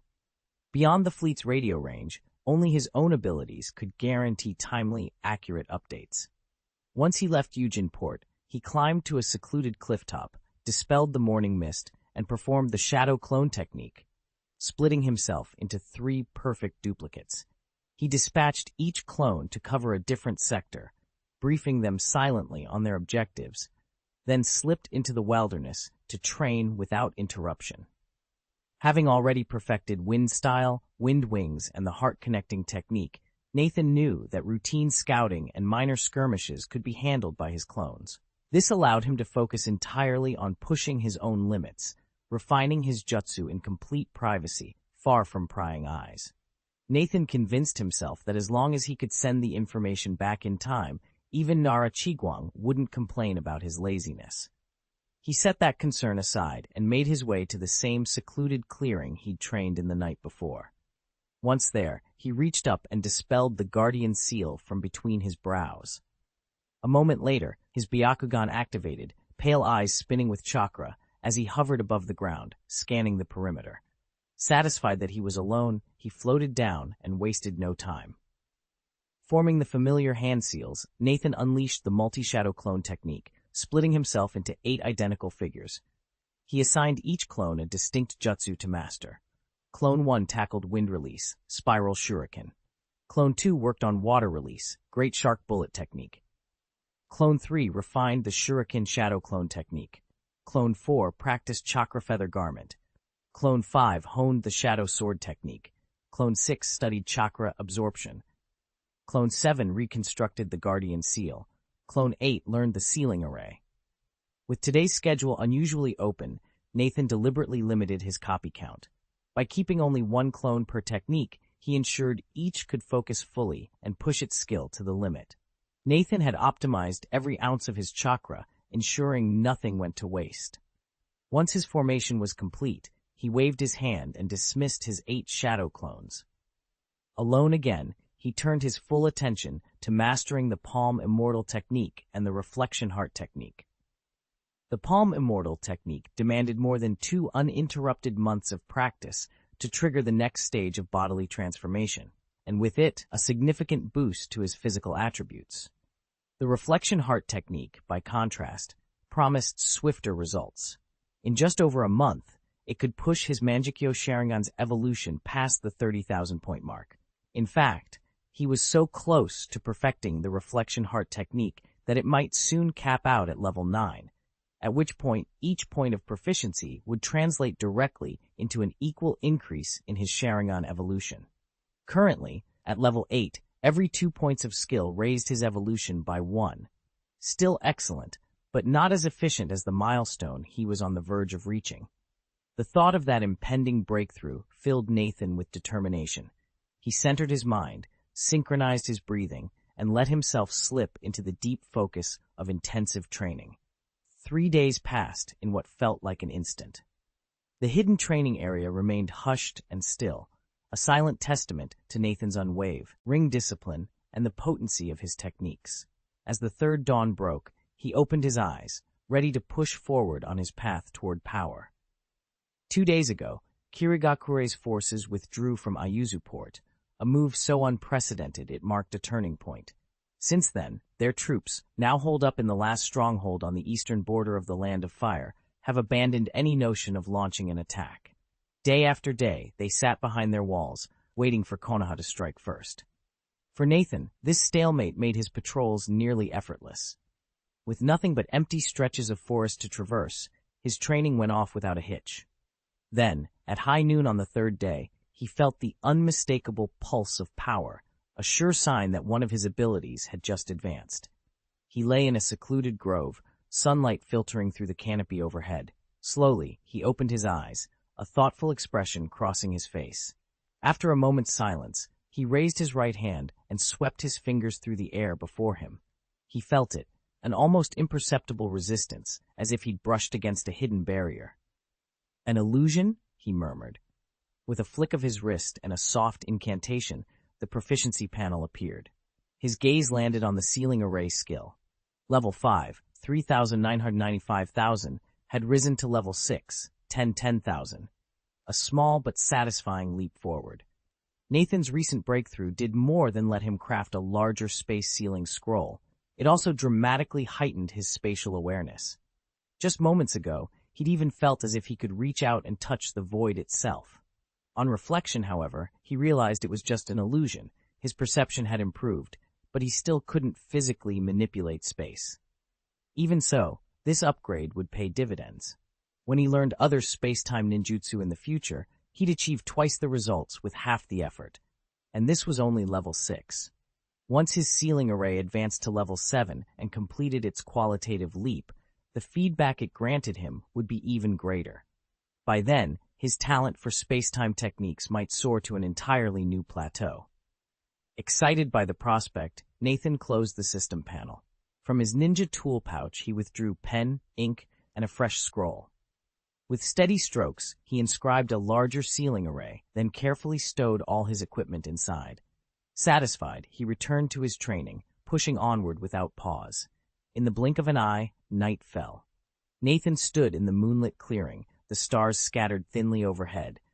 His chakra reserves were low, but without hesitation he began to perform the multi-shadow clone technique. With a sudden crack of energy, a cloud of chakra smoke billowed outward, and the once empty jungle instantly filled with dozens of Nathans, each an indistinguishable copy of the original. For a few seconds, the clones simply stood there, then one by one they vanished. But Nathan didn't stop. Again and again, figures flickered into existence and dissolved into mist, occasionally pausing mid-formation as if catching their breath. The eerie rhythm, emergence, stillness, disappearance, gave the whole clearing a haunted feel. Any passerby would have fled in terror. Yet each pause was intentional. Nathan was reviewing what he'd learned from the last clone, recalibrating his focus. Time slipped by as he repeated the exercise nearly 200 times. Then, at last, Nathan halted his hand signs. He closed his eyes and drew in a deep, measured breath, reaching out with his senses to the fading echoes of chakra around him. When he opened his eyes again, something inside him had shifted. He now possessed a deeper, more intuitive understanding of the multi-shadow clone technique, and he knew he was ready for whatever came next. Nathan sensed it the instant it happened. His multiple shadow clone technique had just been upgraded. Acting on instinct, he brought his hands together in the Te-hand seal and triggered the jutsu again. With a thunderous crack, chakra smoke exploded into the air, and 100 shimmering figures sprang, G-up among the trees. From the outside, these clones looked identical to those he'd been producing at level 7, but Nathan knew better. The real change lay in the chakra cost. At level 7, every activation of this technique ate up at least 5% of his total chakra. Now that figure had dropped to 4%. A reduction of only 1 percentage point might seem trivial at first, but not when you're talking about tens or hundreds of thousands of chakra points. At his current reserve of 200,000 points, that single percent equals 2,000 chakra, enough to power several high-level ninjutsu. And 200,000 isn't even close to his upper limit. As his chakra pool swells, the absolute value of that 1% will grow in tandem, making this upgrade exponentially more valuable. Of course, these savings apply only when he spawns dozens or hundreds of clones in one go. Even so, the improved efficiency gives Nathan a decisive edge. Now he can sustain larger-scale operations without draining himself dry. Nathan stood alone in the training clearing, focusing on the chakra flow through his body. He needed to test one final detail. What happened if he summoned only a couple of shadow clones and left them out of sight for a while? Previously, he'd calculated a 5% loss of chakra, or even 4, but now he saw those figures didn't apply when only 1 or 2 clones remained active. Under normal conditions, the strain on his energy reserve stayed minimal. That wasn't all. Since his multiple shadow clone technique had just reached level 8, the stability of each clone had improved dramatically. They still shattered instantly if struck by a blade, but they no longer dissolved the moment they took a blast of ninjutsu. Satisfied with these discoveries, Nathan wiped sweat from his brow and dove back into practice. His technique may have just leveled up, but he hadn't yet fulfilled his training quota for the day, so he summoned another pair of clones and began again, determined to master every nuance of his newfound power. Chapter 632. News release time flowed like water, and before Nathan knew it, a week had slipped by. That morning, as he stepped out of his house, 2 indistinct voices drifted toward him from down the street. Their tones were light and youthful. They sounded like Genin. "Hey, have you heard the rumor?" one of them asked, leaning in conspiratorially. "Rumor," the other replied. "What rumor?" "The village is entering negotiations with Kirigakure." The second genin frowned. "Seriously, I heard from Dachun and the others that nothing started yet." A soft chuckle answered him. "Maybe that's what they say, but I overheard a Junin claiming the talks have been underway for ages. We just never knew about them." "Is that so?" His companion sounded skeptical. "I don't know which version to believe." The first shrugged. "Frankly, it's not our concern. Big decisions like these are for the Junin to make, not us genin." "True enough." The second turned away. Let's go grab breakfast. As their footsteps faded, Nathan paused in thought. If negotiations with Kirigakure were really happening behind the scenes, what might that mean for the village and for his own future? He shook his head and continued down the street, determined to learn the truth for himself. Nathan watched them walk off until their voices faded. Still, their last exchange revealed everything he needed to know about the peace talks. According to their words, the negotiations with Kirigakure have been underway for some time, but until now, only the village elders and the jonin were in the loop. The jonin had been kept completely in the dark. That they were talking about it now meant one thing: the treaty was almost sealed. Otherwise, the elders wouldn't have risked letting lower-ranked ninja in on the news. Jonin are too disciplined to spill state secrets on their own. If the high command truly wanted silence, they'd have enforced it. These past few days of restless chatter, so unlike the usual hush, had to be intentional. It was a way to prepare every shinobi, even the foot soldiers, for what lay ahead. So Nathan concluded swiftly. Talks with Kirigakure were going smoothly, and a final accord was likely on the horizon. Nathan's mind buzzed with half-formed thoughts as he slipped into the canteen for a quick meal. He barely tasted his food before dashing off to the conference room. But the moment he pushed open the door, he realized something was very wrong. He had expected a triumphant, almost celebratory air if the peace talks had gone smoothly. Instead, he was met with an oppressive chill. Without a word, Nathan made his way to his seat at the long table. Lining the tabletop in front of each jonin was an identical folder, its contents already causing the assembled officers to radiate barely contained hostility. Nathan resisted the urge to ask what was happening. He opened his own folder and scanned the pages. It wasn't a secret treaty or some shocking intelligence. It was a combat report. According to the orders inside, the final 2 Kirigakure strongholds on Fire Kingdom soil had to be retaken before sundown. He frowned. Kirigakure had already established 4 heavily fortified outposts deep within their territory, using them as staging grounds for further incursions. Now the command was absolute. Those last 2 positions must fall today, or the entire front line would collapse. Taking a steadying breath, Nathan closed the file and met the eyes of his fellow jonin. Murderous intent was thick in the air, but so was resolve. The mission had been laid out in cold, unambiguous terms, and there was no turning back. Earlier at the Blackstone stronghold, Nathan had joined forces with Sano Nobuhisa to punch a hole through Feiyu Town's defenses. 10 days ago, he partnered with a cadre of other jonin to seize Yatsu Port. Now, only 2 Kirigakure strongholds remained, and they sat at opposite ends of Konoha's central defensive line. Not an unmanageable distance exactly, but far enough that taking both in a single day would force them to split their forces. That kind of F Division would only multiply the danger for everyone involved, especially the lower-ranking shinobi under their command. Nathan frowned as he stared at the map spread across the conference table. He still couldn't fathom why Nara Kemitsu had crafted such a bold, all-or-nothing plan.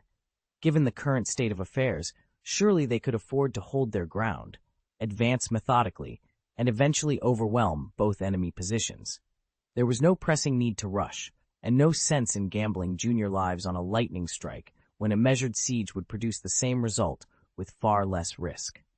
He glanced around the dimly lit chamber and saw that he wasn't alone in his doubts. The other team leaders exchanged uneasy looks. Everyone was waiting for Nara Kemitsu to explain this strategy, or to reconsider it. Tap, tap, tap. Just then, soft footsteps approached the door. Speak of the devil, Nara Kemitsu himself slipped into the room, fan in hand and expression unreadable. The moment of truth had arrived. The heavy thud of footsteps came first. Nara Keiko, flanked by 2 armed guards, swung open the door and strode into the conference chamber. Instantly, every murmur died away as the assembled officers turned to face him. Keiko's sharp eyes swept the room. Before a single question could be asked, he raised a hand. "I know you all have many concerns," he said, "but please, hear me out first, then ask your questions." A tense hush fell over the chamber. Nara Keiko gave a single nod, then continued. "To begin with, I trust you've already surmised the outcome of our talks with Kirigakure. They went off without a hitch." A ripple of murmurs confirmed the point. News of the successful negotiations had spread like wildfire through Eugene Port. What Nathan could have predicted, they had already figured out. Keiko lifted his hand again to quiet the remaining whispers. "The real question," he said, "is this. If the peace treaty is secured, why did we simultaneously order strikes on the Mist Ninja strongholds? Would it not have been far wiser to let them withdraw of their own accord once the contract was sealed?" Frowns and uneasy glances passed among the council members. Unspoken, the same doubt hung in the air. What hidden motive lay behind this abrupt assault on our former adversaries? Nathan watched the assembled shinobi in the Hokage's council chamber and cleared his throat. "This agreement will spare countless lives," he began. "But as for those two frontline strongholds refusing to withdraw, that's non-negotiable. Even Hiruzen Sarutobi isn't so soft that he'd sacrifice our security. Those outposts stay where they are." He paused, letting his words sink in.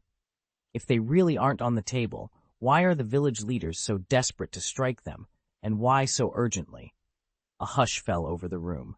Nathan tapped his finger on the polished wood of the conference table. "Unless—" Before he could finish, Nara Kiyoshi leaned forward. His voice was calm, but carried the weight of what he was about to say. "Nathan's right. Though the peace talks have been going smoothly, the Hidden Mist Village harbors a far bolder ambition. They intend to fold the Land of Waves into the Land of Water's sphere of influence." The declaration hit like a thunderclap. "What?" The delegates around the table erupted. "That's absurd! We can never agree to that!" Even the shinobi least versed in political intrigue felt a cold chill at the thought. The Land of Waves lay on Konoha's doorstep. Ceding it would be like planting a mine beneath the village gates. Hiruzen's eyes narrowed. He pounded his fist lightly on the table, and the room fell silent at the sharp sound. "We will never stand for this," he said, voice low and resolute. "Konoha opposes any attempt to pawn off our neighbors." Nathan met Hiruzen's gaze. "Then we must prepare for every eventuality." Outside, the wind from the valley swept through the open windows, as if carrying with it the first gusts of a gathering storm. The fragile peace between the 5 great shinobi nations just became far more precarious, and the true war was only just beginning. Nothing Konoha values more than its honor, and this plan trampled on it completely. A wave of indignation crashed through the council chamber. Voices rose in protest, fists pounded on the table, and several advisors leapt to their feet, shouting that such aggression against fellow shinobi was unthinkable. Shikaku Nara raised a hand, his sharp eyes sweeping over the crowd. Gradually, the room fell silent, though the air remained thick with tension. Ignoring the simmering outrage, Shikaku pressed on. "Our objective is clear," he said in a steady voice. "We must demonstrate our strength, make the Hidden Mist Village understand, beyond any doubt, that Konoha's will cannot be defied." Nathan watched him, every nerve on edge. Inside he thought, he's right. From the start, it wasn't about defending those 2 minor outposts. It was a message. Finish the job within 24 hours so Mist can't muster a response, then show them what Konoha can do. "We'll flatten their positions before dawn," Shikaku continued, "and by the time they realize what's happened, it will be too late. Only then will they come to the table ready to make concessions." Nathan nodded silently. He'd suspected as much when the orders first came down, to strike swiftly, decisively, and leave no time for countermeasures. This was the essence of fighting to force negotiations, display enough might that the other side has no choice but to yield. As Shikaku outlined the final details of the assault, Nathan steeled himself. Konoha's future, and the fragile peace between the villages, depended on making this one bold statement, and they had exactly 1 day to deliver it. Nathan tuned out Nara Chiguang's further remarks. He'd already grasped the crucial point. Everything else was beside the matter. Chapter 633, Taking Action. The meeting broke up swiftly. The shinobi forces were divided into 2 columns and ordered to converge on their respective target fortresses. Nathan found himself assigned to the outpost farthest from the front. By the time he arrived, the sun had climbed high and noon was upon them. A sizable host of ninja had already gathered there. The original Konoha siege troops held position, reinforced by brigades drawn from several nearby garrisons. It was clear that Nara Kimiyang had poured enormous effort into planning this operation. But those details were none of Nathan's concern. His orders were straightforward, and others would handle the coordination. Nathan pushed open the door to the field headquarters and immediately spotted a familiar face. Someone he'd seen before, but never worked alongside. The man looked up and offered a crisp salute. "Nathan, right? I'm Yuhi Zhenhong, commander of this mission."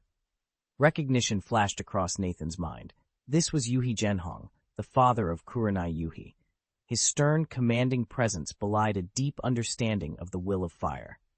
Nathan remembered how, during the chaos of the Nine Tails attack years ago, Zhenhong had intercepted a young Might Guy, Kakashi, and their squad as they raced to the village's aid. Nathan returned the salute, squared his shoulders, and prepared to receive his orders. The time for planning was over. Now it was time to act. Captain Yuhi Zhenhong finished speaking, his tone both solemn and proud. He entrusted our village's future to his comrades and died fulfilled. A jonin like that deserves our deepest respect. Nathan bowed his head slightly. "Uchiha Nathan at your service, Captain. I stand ready for any orders." Yuhi gave a curt nod. "Very good. Please take a seat until all the other jonin arrive." Nathan complied, settling onto the bench and awaiting the briefing. It wasn't long before every jonin and special jonin assigned to the operation had gathered. Captain Yuhi wasted no time. He spoke with the confidence of someone who knew each shinobi's fighting style inside out, including Nathan's, and assigned roles with precision. "Jonin Nathan, your mission is straightforward, but absolutely critical," Yuhi said, fixing Nathan with a steady gaze. Nathan sat up, every muscle alert. "We will launch a three-pronged assault, one force to the east, one to the west, and one to the north." "Remember, our main thrust is to the north," the commander reiterated. "Once the battle begins, fly to the west of Shahei City and keep the Mist Ninjas there on edge. Harass their forces so they're compelled to reinforce that flank, and coordinate your strikes with the feint attack units already in position. Then, when the moment is right, return to Beisheng District, land on the ground, and draw the Mist Ninjas' attention inward. Create the opening we need for the main assault." Nathan absorbed the orders, paused to think, then gave a firm nod. Though the instructions sounded lengthy, they boiled down to two simple principles: strike from both east and west, and pressure the enemy from inside and out. His aerial agility would serve the first purpose. His combat prowess, far surpassing that of any ordinary jonin, would fulfill the second. Both elements were indispensable. Anyone else might dare the air raid, but hesitate to plunge behind enemy lines. Without overwhelming strength, such a mission would be a one-way ticket to certain death. Only someone like Nathan, powerful and battle-hardened, with a record of proven success, could be entrusted with such a pivotal mission. He didn't mind being singled out. Every shinobi here shared the same goal, and the assigned tasks fell squarely within his skill set. When the War Council ended, orders were distributed, and the teams broke to make final preparations. Roughly an hour later, after a solid meal and last-minute gear checks, they regrouped and divided into 3 assault squadrons, one advancing from the east, another from the west, and the third from the north of Shahei City. Konoha's large-scale operation could not remain hidden from the mist shinobi garrisoned within the city walls. True, these fog warriors had behaved more docilely in recent days, but complacency was not in their nature. They immediately mustered their forces and set up a robust defense. Surprise was off the table. As the Konoha squads closed in, both sides erupted in a furious barrage of shuriken, explosive tags, and devastating ninjutsu, each determined to assert their power before the frontline units even made contact. By all previous accounts, the Mist Ninjas' harassment attacks would have dragged on for several more rounds before the Konoha forces could close the distance. But Nathan shattered their tactics at the very outset. The moment the skirmish began, he unleashed wind release, wind wings, to lift himself into the air, coupled with chakra feather garb and earth release, hardening technique to shield his body. In a blur, he streaked above West City so swiftly that the Mist Ninjas never had a chance to marshal a proper defense.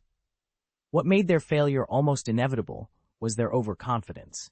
For weeks they'd holed up inside the city walls, watching Konoha's positions from a safe distance. Their broad surveillance gave them only a vague sense of troop movements, and no inkling that Nathan had already penetrated their perimeter. Their scattered shuriken and wind blades splintered harmlessly against his chakra-enhanced feathers and rock-strengthened hide. Seizing the opening, Nathan completed his hand seals in record time. Within seconds, he molded chakra into a colossal fireball, over 30 meters in diameter, hovering ominously above the battlefield. Even the most seasoned shinobi know that sometimes the greatest effect comes from the simplest jutsu. With that blazing sphere poised to descend, with Nathan's sudden onslaught had already rewritten the rules of engagement. Without prior preparation, it's nearly impossible to stop an attack like this. Now, a massive fireball, brimming with light and heat, was hurtling toward them. A handful of mist jonin scrambled to cast their ninjutsu, but the techniques were neither focused nor powerful enough to halt its descent. And such high-level jutsu demand time to channel, and there simply wasn't any. In the end, no one could block the strike. Gritting his teeth, the frontline mist jonin ordered his squad to scatter, while directing a few of his subordinates to form a defensive barrier. Hands weaving rapid seals, they unleashed water-style, water array wall just before the fireball impacted the ground. The wall held. The explosion's force was absorbed, and the dispersed flames were corralled into a swirling vortex at the barrier's center. From that gap, the fire roared back upward like a geyser. Nathan didn't hesitate. He beat his wings and dove clear of the ascending inferno. Around him, the stunned mist jonin shook off the blast's shockwave and snapped back to attention, barking orders as they regained their formation. But Nathan wasn't about to let them recover so easily. Nathan slipped aside, narrowly evading a volley of kunai. He locked onto the fastest-moving target and let fly a single shuriken. In the next instant, he channeled his chakra and unleashed an A-rank ninjutsu, the shuriken shadow clone technique. That lone star multiplied into hundreds, arcing through the fog and splintering toward the mist ninjas. Caught beneath the dense flurry, they were forced to halt, blades raised frantically to ward off the onslaught. Seizing their momentary paralysis, Nathan shifted seamlessly into fire style, phoenix flame, birthing a wave of scorching embers that swept over one flank, then followed with wind style, jade vacuum, a razor-sharp gale that shredded through the mist on the other side. Though the enemy contained their losses, those skirmishes were merely a distraction. Farther off, Konoha's shinobi, riding the chaos, had already breached the city's defenses and were pouring in behind the lines. With the mist forces stretched thin, a full-blown, furious battle erupted across the mist shro streets. Chapter 634, Shift in the Battle. Nathan hovered above the fray, scanning the enemy lines for any sign of reinforcements. Despite the fierce fighting below, Kirigakure hadn't committed any major new forces, and he sensed that the enemy's reserves were thin. Deciding to exploit this weakness, he pinpointed a quieter sector just beyond Kirigakure's front, an area with only a handful of lower-ranked shinobi, and dropped down. No sooner had his feet touched the earth than several fog-cloaked ninjas lunged at him. Nathan had chosen his landing zone carefully. Here, only one of his attackers was a chunin. The rest were genin.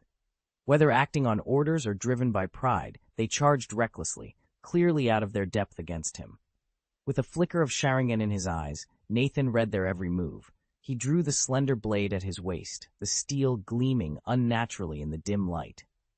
Then, in an instant, he activated his instant sword technique. A rippling aura of blue energy enveloped him, and his form blurred into multiple afterimages as he vanished from sight. "Watch out!" the Kirigakure Chunin shouted, but his warning came too late. Nathan reappeared amid the group, his blade a streak of cerulean light. The genin barely had time to react before Nathan's strike had already swept through them, severing weapons and defenses in one fluid motion. The Chunin, eyes wide with shock, backed away as Nathan stood poised and unscathed. The disparity in skill was stark, and Nathan wasted no time in pressing his advantage. With calculated precision, he turned his gaze back toward the main battlefield, ready to unleash the next phase of his assault. Nathan's warning came a heartbeat too late. In the blink of an eye, steel sliced through the air. Brush, brush, brush, and the throats of the Kirigakure genin were cut before they even understood what was happening. At last, Nathan stood alone before the Kirigakure Chunin. Their gazes locked, and in that instant, Nathan invoked his Sharingan, plunging the enemy's mind into a disorienting illusion. Before the Chunin could react, Nathan's palm flashed forward in a precise chakra scalpel strike, severing his opponent's windpipe. The Chunin gasped, eyes wide with panic, and finally wrenched himself free of the genjutsu. Nathan paid no heed to the man's desperate, accusing glare. Kunai and Shuriken whistled toward him, but he moved with inhuman speed, evading each weapon. Seizing a brief opening, he formed a hand seal and unleashed the shadow clone technique. Bang! A cloud of violet chakra smoke billowed outward, and when it cleared, 3 identical Nathans stood on the field. The Kirigakure Jonin circling them froze, uncertainty flickering in their eyes as they tried to pick out the real shinobi. Nathan gave them no time to think. He pressed forward, shadows converging, ready to strike again. Nathan exchanged a quick glance with his 3 shadow clones, then they fanned out into the crowd. Almost before anyone could react, screams shattered the air. Even split 4 ways, Nathan's chakra made each body far stronger than any Kirigakure Jinin. Though several Mist Jonin converged on him in a clone, they still managed to leave dozens of casualties in their wake before being halted. Unconcerned by chakra consumption, Nathan unleashed every powerful jutsu he knew at every opportunity. His techniques might not pierce the Jonin directly opposing him, but the surrounding Mist Shinobi paid the price. Nathan and his clones had seized the choke points, the only logical avenues for Konoha's advance, and the very spots the Mist forces were desperate to hold. No one dared withdraw. They simply braced themselves against the onslaught. If they could drive Nathan off or capture him quickly, the Mist defenses might weather the damage. But as long as he maintained those positions, every second cost them heavily. Nathan and his shadow clones were simply too powerful. Even the several Kirigakure Jonin who had rushed in were no match for him. Capturing him was out of the question, and driving him back proved just is impossible. To make matters worse, Nathan had deliberately steered the fight into the city's busiest district, turning every street into a battlefield and constraining the Mist ninjas at every turn. Before long, Shichang had fallen into utter chaos. Meanwhile, a Konoha strike team, previously feinting on the city's outskirts, seized the opportunity created by Nathan's sudden onslaught and slipped inside. With so many Mist Shinobi tied up by Nathan and his clones, the invaders met little resistance as they advanced. Observing the unfolding disaster, Yuhi Zhenhong quickly called for reinforcements and shifted to a full-scale counteroffensive. The Kirigakure commander dared not gamble any longer. He ordered every available unit from neighboring districts to converge on Shichang and bolster its defenses. Minute by minute, the tide began to turn. As fresh Mist troops poured into the city, Nathan at last felt the pressure mounting against him. One of Nathan's shadow clones had stumbled into a trap set by a Kirigakure Jonin, and another ninja erupted from beneath the earth, destroying the clone's form. In that instant, Nathan absorbed the clone's final memories, locking in the Jonin's appearance, and seized his chance. He wove a quick communication spell and reached out to Jonin Zhenhong waiting outside. Jonin Zhenhong? Zhenhong's voice crackled in his mind. It's you. Nathan cut to the chase. How many Mist Shinobi have moved through so far? Have we met our quotas? Give me a moment, Zhenhong muttered. A few heartbeats later, he answered, the north and east flanks each dispatched 1/3 of their forces, and the south flank sent half. That's all we have in position. Nathan nodded to himself. Understood. I'll be there shortly. Prepare the next phase. Copy that. Stay sharp. With that, the connection snapped off. Nathan danced aside just in time to slip out of the 2 Kirigakure Jonin's pincer maneuver. In a heartbeat, he swept his palm upward and condensed a colossal Rasengan, its swirling sphere easily over a meter across. The pair of Jonin had already witnessed the devastating potential of Nathan's Rasengan more than once in the last few minutes. They knew that even a small orb could cripple or kill a shinobi. Confronting one this size head-on was unthinkable. Sensing their hesitation, Nathan grinned and flowed into a hand seal, water-style, hidden mist technique. A thick white haze erupted around them, blotting out vision and sowing confusion. He'd hardly used this jutsu since mastering his Sharingan. It placed far greater strain on his eyes than other genjutsu, but today's circumstances demanded it. The Jonin reacted by hurling kunai into the mist, blades clattering as they sought to clear a path of sight. Exploiting the momentary distraction, Nathan formed his next seals. Wind style, wind wings. Suddenly, a pair of feathery currents sprouted from his back, lifting him clean off the ground. High above the battlefield, he hovered, mist churning below, already plotting his next move. There he is! Attack! As the white mist cleared, a Kirigakure shinobi caught sight of Nathan.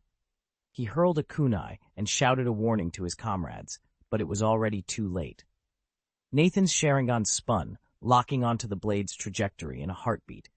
With a subtle flick of his wings, he slipped out of its path. More kunai and shuriken followed, but he was gone before they could even register his movement. Safely aloft, he watched as the two shadow clones still engaged on the ground suddenly dissolved.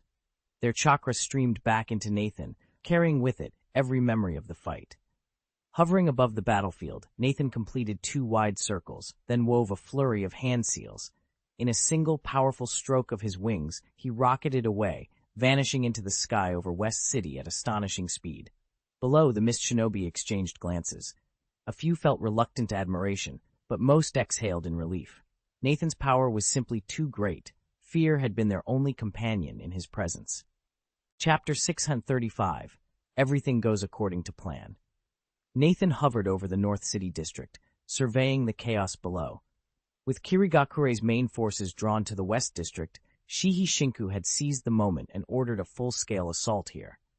The North District, as the primary target, was defended by Konoha's most veteran shinobi, and under their command, Konoha troops had already breached the city walls before Nathan even arrived.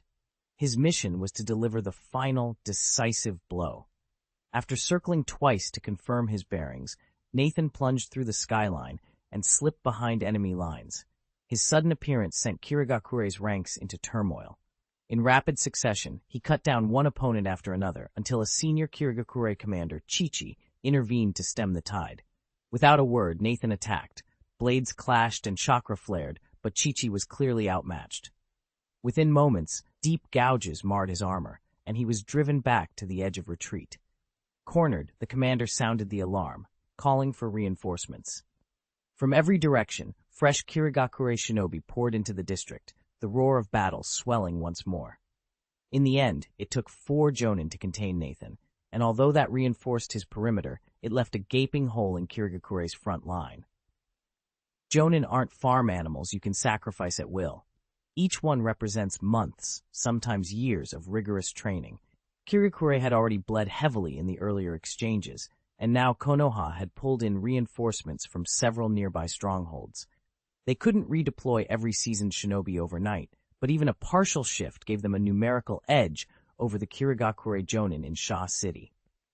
With these fresh forces on the field, Konoha's Jonin began to push Kirigakure's veterans back. Under relentless pressure, the Kirigakure Jonin fell into retreat, and their pullback forced the Chunin and Genin behind them to fall back as well.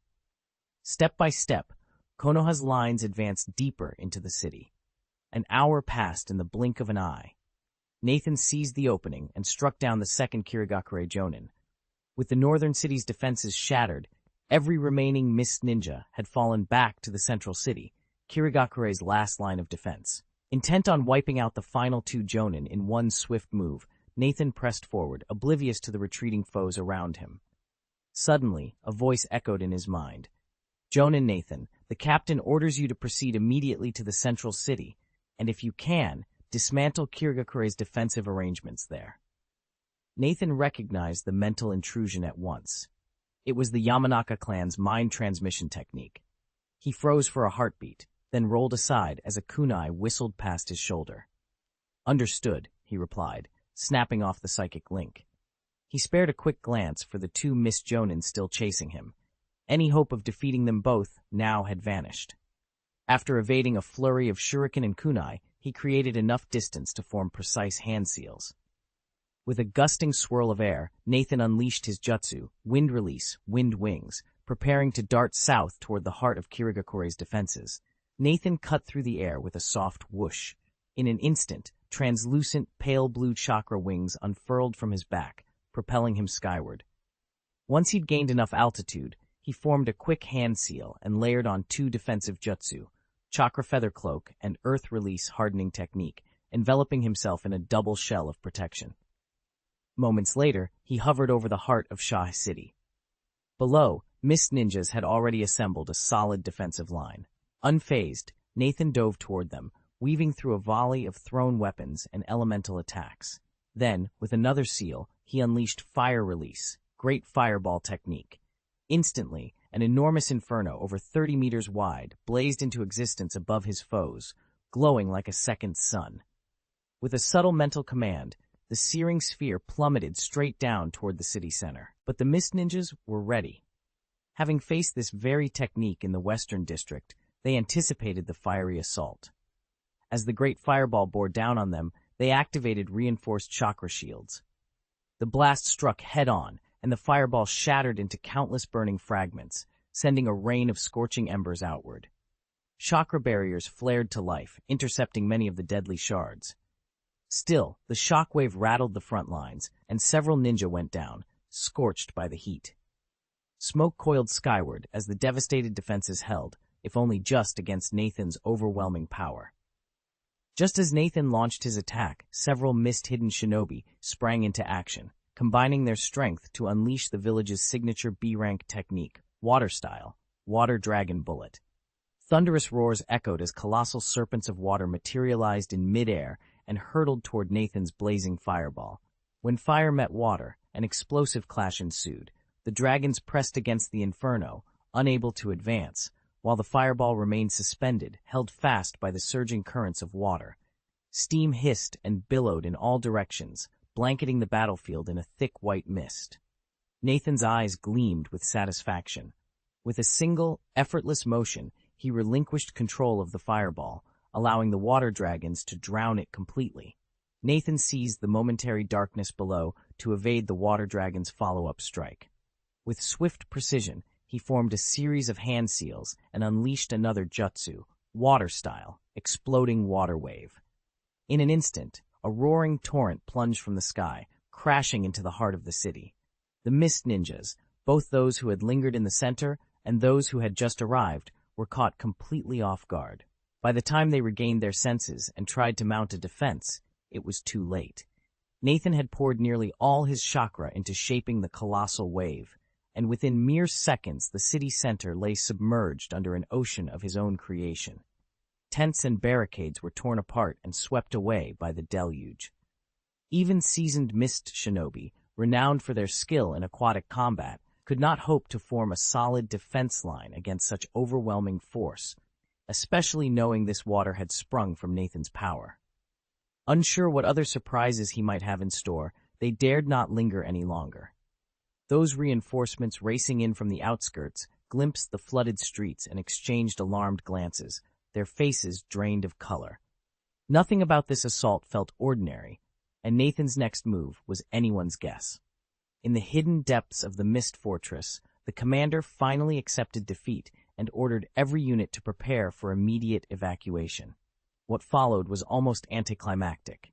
Mist shinobi retreated, and Konoha forces gave chase. For nearly 2 hours they skirmished until the last enemy boarded their warships and slipped away. With the field cleared, Commander Yuhi Shinku's voice rang out in triumph. Konoha had won. At nearly the same moment, another outpost collapsed even more swiftly. Nathan wasn't there, but Namikaze Minato was, and he fought like a one-man army. In a single sweep, he cut down more than 24 jonin and special jonin, routing the remaining Mist Ninjas and capturing the stronghold before Nathan's sector was fully secured. Nathan flipped through the freshly arrived battle report and clicked his tongue. Minato's lightning-fast victory spoke volumes. He intended to end the war in one decisive stroke. Given Minato's famously steady temper, he'd never drag out a fight longer than necessary. And with so many elite shinobi felled by his hand alone, it was no wonder the Mist forces collapsed so completely. Nathan frowned as he reviewed the losses on the report. Could the hidden Mist village, having endured such a crushing defeat, actually rise in rebellion and wage all-out war against Konoha? He shook his head, dismissing the notion. It wasn't that he underestimated Kirigakura's resolve, but the village Sim Ply lacked the power to challenge the Leaf directly. Konoha had already weathered the Nine Tails rampage, endured Orochimaru's betrayal, and built its ranks around countless seasoned shinobi. Any rational leadership in the mist would hesitate to risk total annihilation. If anything, today's debacle would drive them toward negotiations. Putting the combat report aside, Nathan drew in a steady breath and formed the seals for the shadow clone technique. One clone was dispatched back to Shahei Town to tie up loose ends. Then he slipped away into the countryside, seeking solitude for his training. The world was vast, but his ambition was vaster still, and he refused to waste another moment. Chapter 636. Progress. Thanks to the chakra Nathan deliberately harvested during the pursuit, today's fierce battle actually left his reserves for training higher than before. Although he'd expended enormous amounts of chakra in combat, the surplus he'd collected more than offset his losses, allowing him to spawn extra shadow clones and sustain heavier casualties without sacrificing his cultivation schedule. As a result, he completed his training regimen for the day, right on time. With today's operations concluded, the entire eastern front of Konoha fell into an uneasy peace. A handful of mist ninjas still lingered in scattered patrols, but they posed no serious threat. Both sides shifted their focus to the latest round of negotiations, talks that crept forward at a painstaking pace.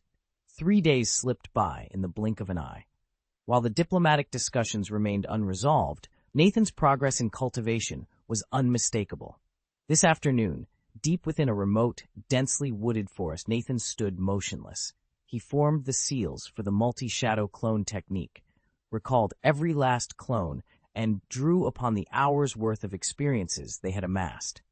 Instantly, a torrent of intricate memories and battle data flooded his mind, each fragment of knowledge weaving into his own consciousness as he prepared for the challenges still to come. Nathan closed his eyes and methodically sorted through everything he'd learned, folding each new insight into his repertoire of techniques. Minutes slipped by in silence until, a quarter of an hour later, he opened his eyes, joy flickering in their depths. He didn't immediately summon his shadow clones to resume training. Instead, Nathan rose and made his way to the clearing where his last clone had been mastering wind-style, spiral shuriken. What had once been dense jungle now lay in ruins. Trees stood splintered in half, their jagged trunks scored with smooth arc-shaped cuts, proof of the shuriken's relentless spin. The ground was pocked with shallow craters, each one a testament to unstoppable precision. Nathan cast a passing glance at the devastation. Satisfied with the clone's progress, he turned away, ready for the next stage of his training regimen. Nathan settled his gaze on the low hill in the distance. He lifted his right hand, quietly channeling chakra, and invoked the S-rank forbidden technique, wind-style, spiral shuriken. A sharp whistle tore through the air as swirling currents converged in his palm. Before him, a massive shuriken of crackling wind chakra materialized, hovering a few centimeters above his hand and spinning with lethal precision. Nathan took a single, deliberate moment to gauge its stability. Satisfied, he launched it at the hill. He had long suspected that wind-style spiral shuriken wasn't strictly unusable until perfected. True, mastery would refine its power, but as soon as one's proficiency surpassed a certain threshold, the technique became viable in combat. For Nathan, that threshold was level 9, and by a stroke of fortune, his recent training session with his shadow clone had just elevated the spiral shuriken to that exact rank. Eager to put his newly honed skill to the test, he had wasted no time in setting up this trial. The whistling projectile sliced through the air, its spiraling edges carrying both his ambition and his chakra's relentless force. Now all that remained was to see how the hill would stand against it. Nathan's experiment had more than lived up to his expectations. He could strike without even wielding a weapon, and the raw power behind it, boom! A dull crack echoed from the far side of the clearing. Nathan squinted toward the distant rise and saw that the summit of a small hill had been cleanly bitten away, a chunk missing as though some gargantuan beast had gnawed it off. The jagged gap matched the shattered trees, roots, and earth littering the hillside below.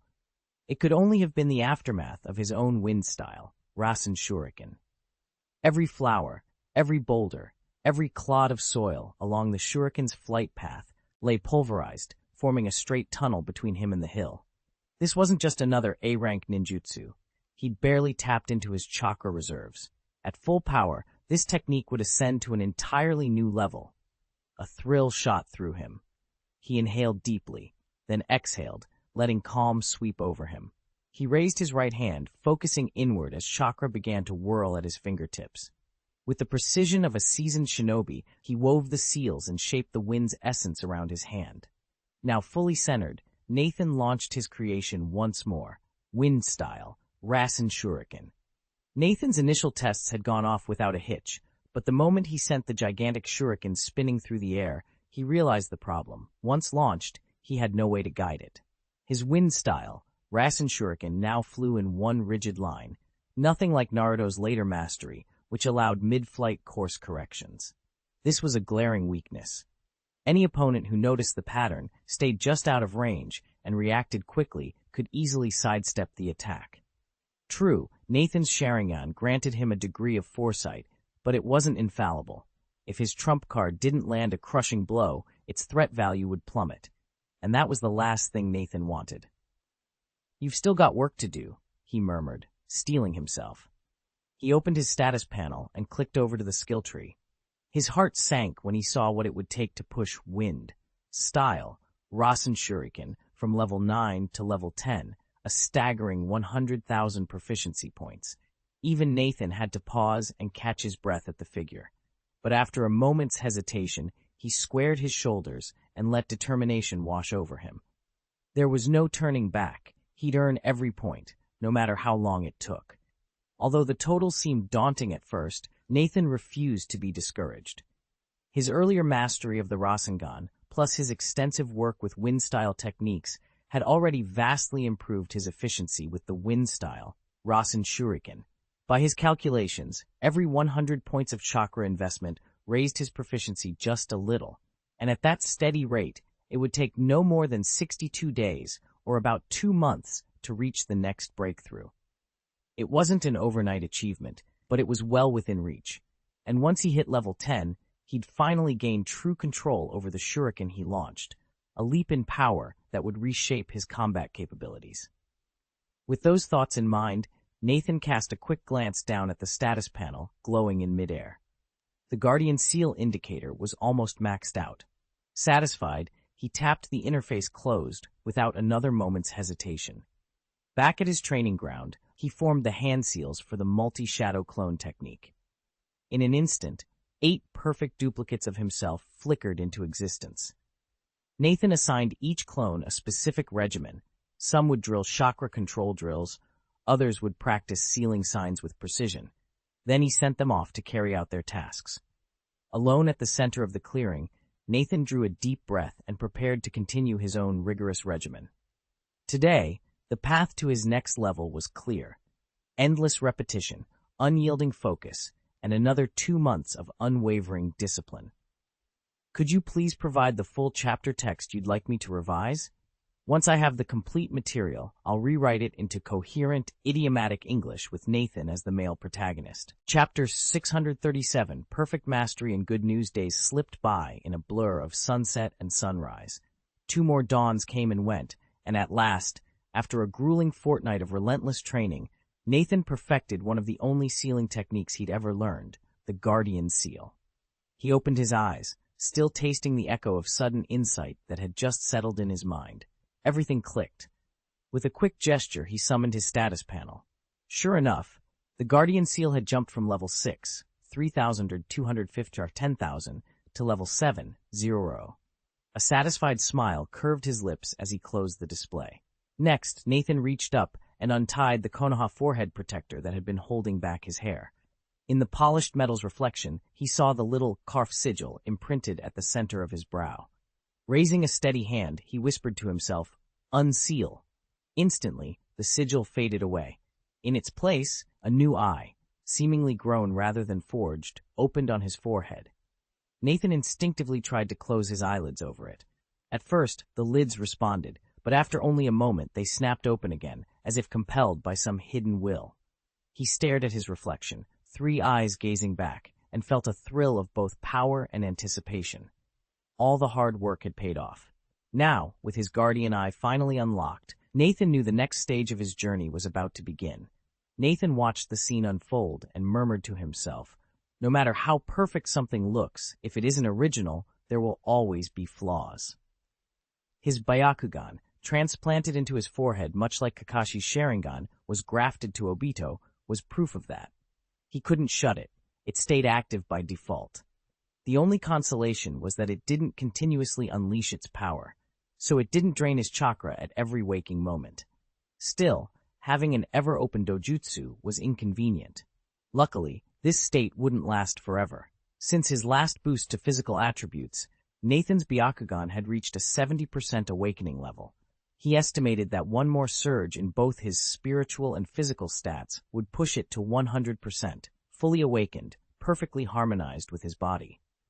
At that point, he'd regain complete control and be able to close it at will. Even so, he couldn't rely solely on that. After all, a lone extra eye, no matter how well integrated, would draw attention if someone examined him too closely. He still needed the Guardian Seal to mask any lingering abnormalities.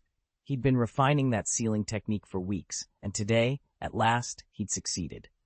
A satisfied smile touched Nathan's lips as he flexed the muscles around his brow, feeling the subtle hum of chakra weave through the ghostly seal he'd just perfected. Now nothing would betray the true nature of his dojutsu, no unwanted chakra leaks, no telltale glow. The Guardian Seal was complete, and with his Byakugan soon to be fully awakened, he felt more ready than ever to face whatever challenges lay ahead. Focusing his mind, Nathan raised a hand to his forehead. Thin, black lines sprouted across his cheekbones, all converging on the pale eye nestled between his brows, the Guardian Seal at work. With a soft command of seal, the filaments contracted and vanished into that eye. In an instant, the luminous orb blinked out, leaving only a faint vertical mark between his eyebrows. Unlike the old symbol, this new sigil was all but invisible. At a casual glance, no one would suspect it was anything more than a blemish. That subtlety suited Nathan just fine. Even better, the transformation wasn't merely cosmetic. His Guardian Seal had now reached its perfected level 7 state, its power significantly enhanced. From this point on, nobody would sense the hidden eye unless Nathan chose to unseal it. Nathan set aside the swirl of competing thoughts and focused on a single question: how best to allocate the 45,000 chakra he'd saved after completing the Guardian Seal. At first, he'd intended to divide the chakra equally among his 3 thunder release techniques: lightning, Jis sword, lightning snake, and lightning prison. But after some reflection, he decided to put the lightning sword on hold and concentrate his efforts on lightning snake and lightning prison. 2 reasons informed his choice. For one thing, he was already dedicating himself to mastering the shadow sword technique and simply lacked the spare energy to train another sword style. More importantly, by deepening his command of lightning snake and lightning prison, he would develop a richer, more nuanced understanding of thunder nature chakra, its forms, its behavior, and its transformations. When the time came to revisit Lightning Sword, he knew that this foundation would let him advance with far greater speed and precision. "All right, let's do it." Nathan nodded to himself. His plan was sound, but now came the tricky part. How to split his 45,000 chakra between Lightning Release, Lightning Snake, and Lightning Release, Lightning Prison. Thanks to his newly achieved level 6 chakra control and the extra bonus that came from perfecting Lightning Release, Lightning Strike, he'd become far more efficient at lightning-based ninjutsu. Lightning Snake, being the simpler of the two, required just 65 chakra per proficiency point. Lightning Prison, on the other hand, was more complex. Every single proficiency point cost him a full 100 chakra. On top of that, Lightning Snake was only a C-ranked technique, which meant its proficiency could never rise above level 5. Lightning Prison was B rank, however, and could reach level 7 if he devoted the effort. Crunching the numbers, Nathan decided to dedicate 15,000 of his 45,000 chakra to Lightning Snake. At that rate, about 230 proficiency points gained per day, he would have Snake refined to its maximum, level 5 perfection, 00, in roughly 16 days. Nathan earmarked the remaining 30,000 chakra points for mastering Lightning Release, Thunder Prison. At a steady rate of 300 proficiency points per day, he would reach full mastery in about 2 months. In practice, though, he'd finish even sooner. In just half a month, he could redirect the 15,000 chakra points he'd set aside for Lightning Release Ray Snake into Thunder Prison, boosting his daily gains by another 150 points. That extra surge would shave significant time off his path to perfection. He wasn't neglecting his other skills either.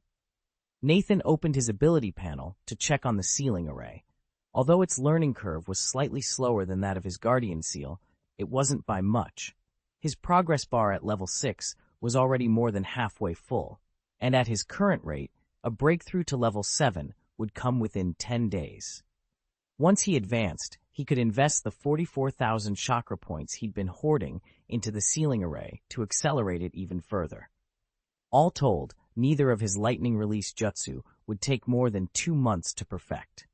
And the moment they were both fully mastered, Nathan would be ready to embark on his next challenge, practicing lightning release, lightning sword. Once he'd sketched out his training schedule, Nathan wasted no time.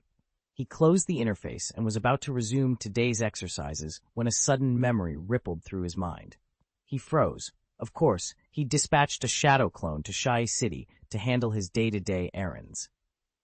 That memory was just arriving now. Nathan focused, drawing the feed from his clone. He skimmed past the trivialities and honed in on the critical detail. His shadow clone had been instructed to cancel the ninjutsu. A moment later, he opened his eyes, a spark of excitement shining in them. Far from bad news, the latest developments were unexpectedly good. Negotiations between his village and the Hidden Mist village had ended in an unconditional ceasefire. Even better, both sides had agreed on the status of Wave Country. It would remain neutral territory, with neither village allowed to station troops there. Nathan reviewed the latest agreement carefully. Under its terms, the Land of Waves may award missions to any village it chooses, no external interference. In diplomatic parlance, this was a major concession by the Hidden Mist village. After all, the Land of Waves borders the Land of Fire, and for both practical and courtesy reasons, most contracts ultimately flow through Konoha. The Hidden Mist leadership understood that perfectly well, but they insisted on this clause to preserve their honor. Beyond that display of face, they had little interest in the finer points. Like the Mist Village, the Land of Waves had not entered a formal alliance with Konoha. The two simply agreed to a ceasefire. It wasn't a perfect peace, but to Nathan it felt like the end of the long, grueling Shinobi Wars. With that burden lifted, he turned his thoughts to the next critical matter, the village's deployment plans for its frontline ninja. Chapter 638, Arrangements and Surprises. The village council had ordered Nathan's squad to remain on the front lines for another 2 to 4 weeks before rotating back to Konoha in small groups. He suspected the extra buffer was purely precautionary, an attempt to ensure the situation was fully stabilized before sending reinforcements home. Not long after, representatives of the Uchiha clan delivered a private message. Third Hokage, Hiruzen Sarutobi, was likely planning to step down, and Namikaze Minato was the frontrunner to become the 4th Hokage. They cautioned Nathan to guard his words carefully and refrain from sharing any strong opinions on the succession. Nathan suppressed a wry smile. In a few years, he thought, the council would splinter and a coup would be all but inevitable, and here they were warning him not to speak his mind. What a joke. Yet, he resolved to keep his distance from their power struggle. Even though he was convinced Minato would ultimately claim the mantle, Nathan had no desire to align himself with the new Hokage, especially since he still hadn't decided whether he'd come to the village's aid when the Nine Tails Rebellion broke out. For now, he'd focus on the mission at hand and keep his counsel to himself. If Nathan had stepped in, history would have taken a different turn. Minato Namikaze might never have risen to Hokage, or his tenure would have been cut short. Every effort Nathan made to preserve that timeline would have been wasted. So the wisest course was inaction. Besides, politics and alliances were never his forte. He preferred to invest in his own growth rather than tie himself down with social obligations. He remembered a lesson from his previous life. When you're powerful, the world greets you with open arms. When you're weak, even your friends turn away. In a world driven by chakra, that lesson held truer than ever. Consider Hashirama Senju and Madara Uchiha. In the chaos of the warring states, they not only founded a village, but united all the clans simply because their strength compelled others to listen. Without such power, no one follows, and no nation dares to imitate your vision. Nathan knew there was no way he alone could upend the established order of the shinobi world, and so he resolved to remain on the sidelines, honing his abilities until his strength spoke for itself. Nathan only wanted a quiet place to train until he could transcend this world. He didn't see the point of forging bonds or maintaining relationships. Once his power reached its peak, everything and everyone would naturally orbit him. Anything he desired would then be within easy reach. Lost in these thoughts, he lingered on them longer than he'd intended. When he finally shook himself back to the present, he felt an unprecedented calm settle over him, so deep that even word of the war's end failed to stir his heart. He exhaled, letting go of his musings. With steady precision, he raised his hands and wove them into the Ren hand seal. A pulse of chakra rushed through him, and in a sudden flash of blue light, he executed the shadow clone technique. A cloud of chakra smoke spiraled outward, and when it cleared, 10 identical Nathans stood in the clearing. He locked eyes with one clone and spoke in a clear, commanding tone. "Return to Shahe City." The clone inclined his head once and activated 2 wind-release jutsu, Gale Wings and Chakra Feather Garment. His form blurred into a streak of pale wind, ascending into the sky and vanishing in the direction of Shahe City. Nathan's shadow clones stationed in Shahe City had used the original shadow clone technique to transmit his orders flawlessly, so he now needed to form a fresh duplicate to handle the remaining errands himself. Meanwhile, an extra clone he'd reserved for the Guardian Seal practice had shifted its focus entirely to Lightning Style, Thunder Snake, and Lightning Style, Thunder Prison. That left him 1 clone short of full coverage. With that in mind, Nathan summoned 9 shadow clones, assigned each of them their specific tasks, and sent them off. Once they departed, he turned his attention inward.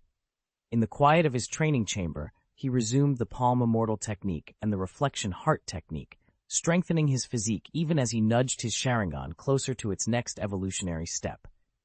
Hours passed unheeded, and before long, night had fallen.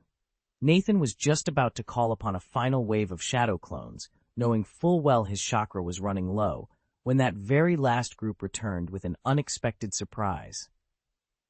Nathan pressed his back against the cavern wall, breathing steadily. Just an hour ago, his 7th-level chakra absorption technique still had critical flaws. Flaws he'd first discovered while testing the 6th-level variant on the 6-tailed beast. Every improvement had proven tougher than the last, and he hadn't managed to perfect the next rank until now. The breakthrough came unexpectedly when he mastered the Guardian Seal this morning. That final insight unlocked the missing piece in his absorption jutsu, allowing him to smash through the last barrier. Originally, the chakra absorption technique suffered from 2 major weaknesses. First, Nathan had no reliable way to suppress the tailed beast's overwhelming will, so he couldn't maintain the flow of its chakra for more than a few moments. Second, the technique's extraction rate was abysmally low, only a quarter as fast as it was on human chakra, roughly 500 units per second. To make matters worse, a subtler flaw limited his conversion efficiency to just 90%, wasting the remaining 10. Now, all 3 defects have been eradicated. The perfected 7th-level form not only quells the beast's resistance, but also draws chakra at full human equivalent speed and converts every last drop into usable energy. Nathan closed his eyes, reaching out with his senses. Where before the influx had sputtered and stalled, now it surged in smooth, unbroken waves. He opened his eyes and smiled. Level 7 was at last complete. Chapter 6. The Tailed Beast's Will. Nathan traced the lines of the Guardian Seal glowing on his palm, reinforcing his spiritual defenses before he began drawing in chakra. Although he hadn't yet fully mastered the technique, he was confident he could hold off the Tailed Beast's Will for at least a short while. As long as he timed his chakra absorption correctly, he saw no major obstacles ahead. In truth, this extra shield was only a stopgap. The only reason the Tailed Beasts will threaten to overwhelm him was that his own spiritual fortitude remained too weak. Once he bolstered his spiritual core, the intrusive echoes of the beast's consciousness carried in its chakra would no longer pose a problem. Moreover, Nathan realized there might even be an upside to letting a bit more of the beast's will wash over him. Since strengthening his spiritual attribute was precisely his current focus, enduring and then repelling such mental incursions could accelerate his growth. In that light, there was no rush to eliminate the issue entirely. Sometimes a measured challenge was the quickest path to true power. Satisfied with his plan, Nathan closed his eyes and began to draw in the swirling chakra, the outline of the guardian seal pulsing with each breath. This controlled exchange of energy, he knew, would mark the next step on his journey to mastering both his own spirit and the colossal force he dared to tame. Nathan had initially assumed that improving his chakra absorption efficiency would be a simple matter. In practice, however, it proved anything but. The truth was straightforward. Reaching level 6 had nearly exhausted the technique's potential. No matter how many minor tweaks he made, he remained trapped within its original limits. Unless he found a way to shatter that framework, a true breakthrough in absorption speed was out of reach. Luckily, Nathan had access to the proficiency panel. Using its guidance, he overhauled the chakra absorption technique, shifting it from a single-stream model to a dual-stream design.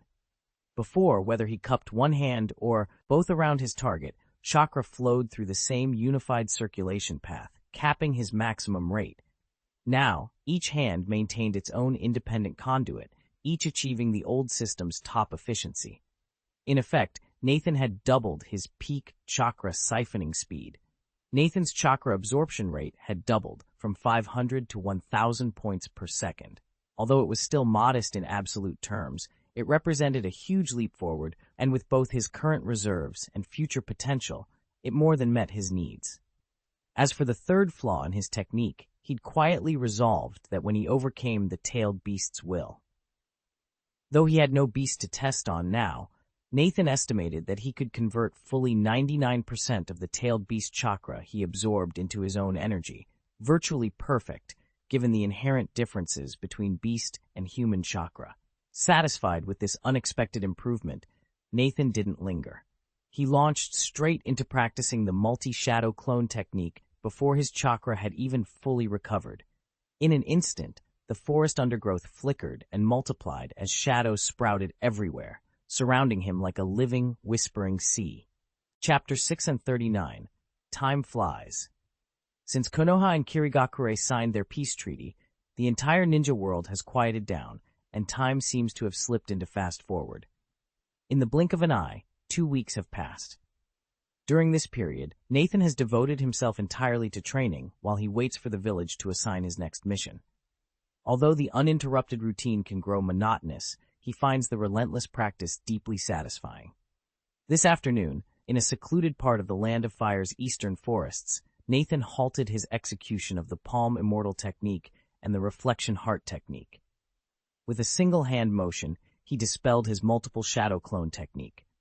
One by one, his shadow clones dissolved into streams of chakra, each carrying the memory and experience of the past hour's drills back into his body.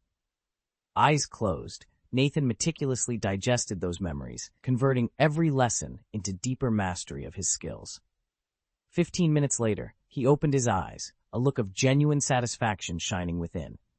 Nathan hovered in the center of the clearing, his chest rising and falling with measured breaths. 16 days of relentless training had brought his signature technique, Thunder Escape, Ray Snake, to flawless level 5 mastery. Now, at last, he was ready to test it in full. He swept his gaze across the open space, then brought his hands together, fingers weaving a complex seal. A crackling charge of electricity gathered in his palms, and with a sudden push, 2 jagged lightning bolts leapt forward. In midair, they arced and coalesced into twin serpents of pure, crackling energy. The electric snakes streaked toward 2 massive oaks standing a short distance ahead. In less than a heartbeat, they wrapped themselves tightly around each trunk. A moment later, a sharp, acrid smell of burning wood filled the air. Where the bolts had clung, the bark was scorched black, etched with deep, smoking grooves. Waves of fine electric current crackled along the tree's surfaces, an added paralysis effect inherent to Nathan's lightning release. For several breaths, the luminous serpents writhed and hissed, feeding off the ambient energy. Then, as suddenly as they had appeared, they dispersed into the air, leaving the oaks smoldering and Nathan standing alone, triumphant at the perfect execution of his perfected jutsu.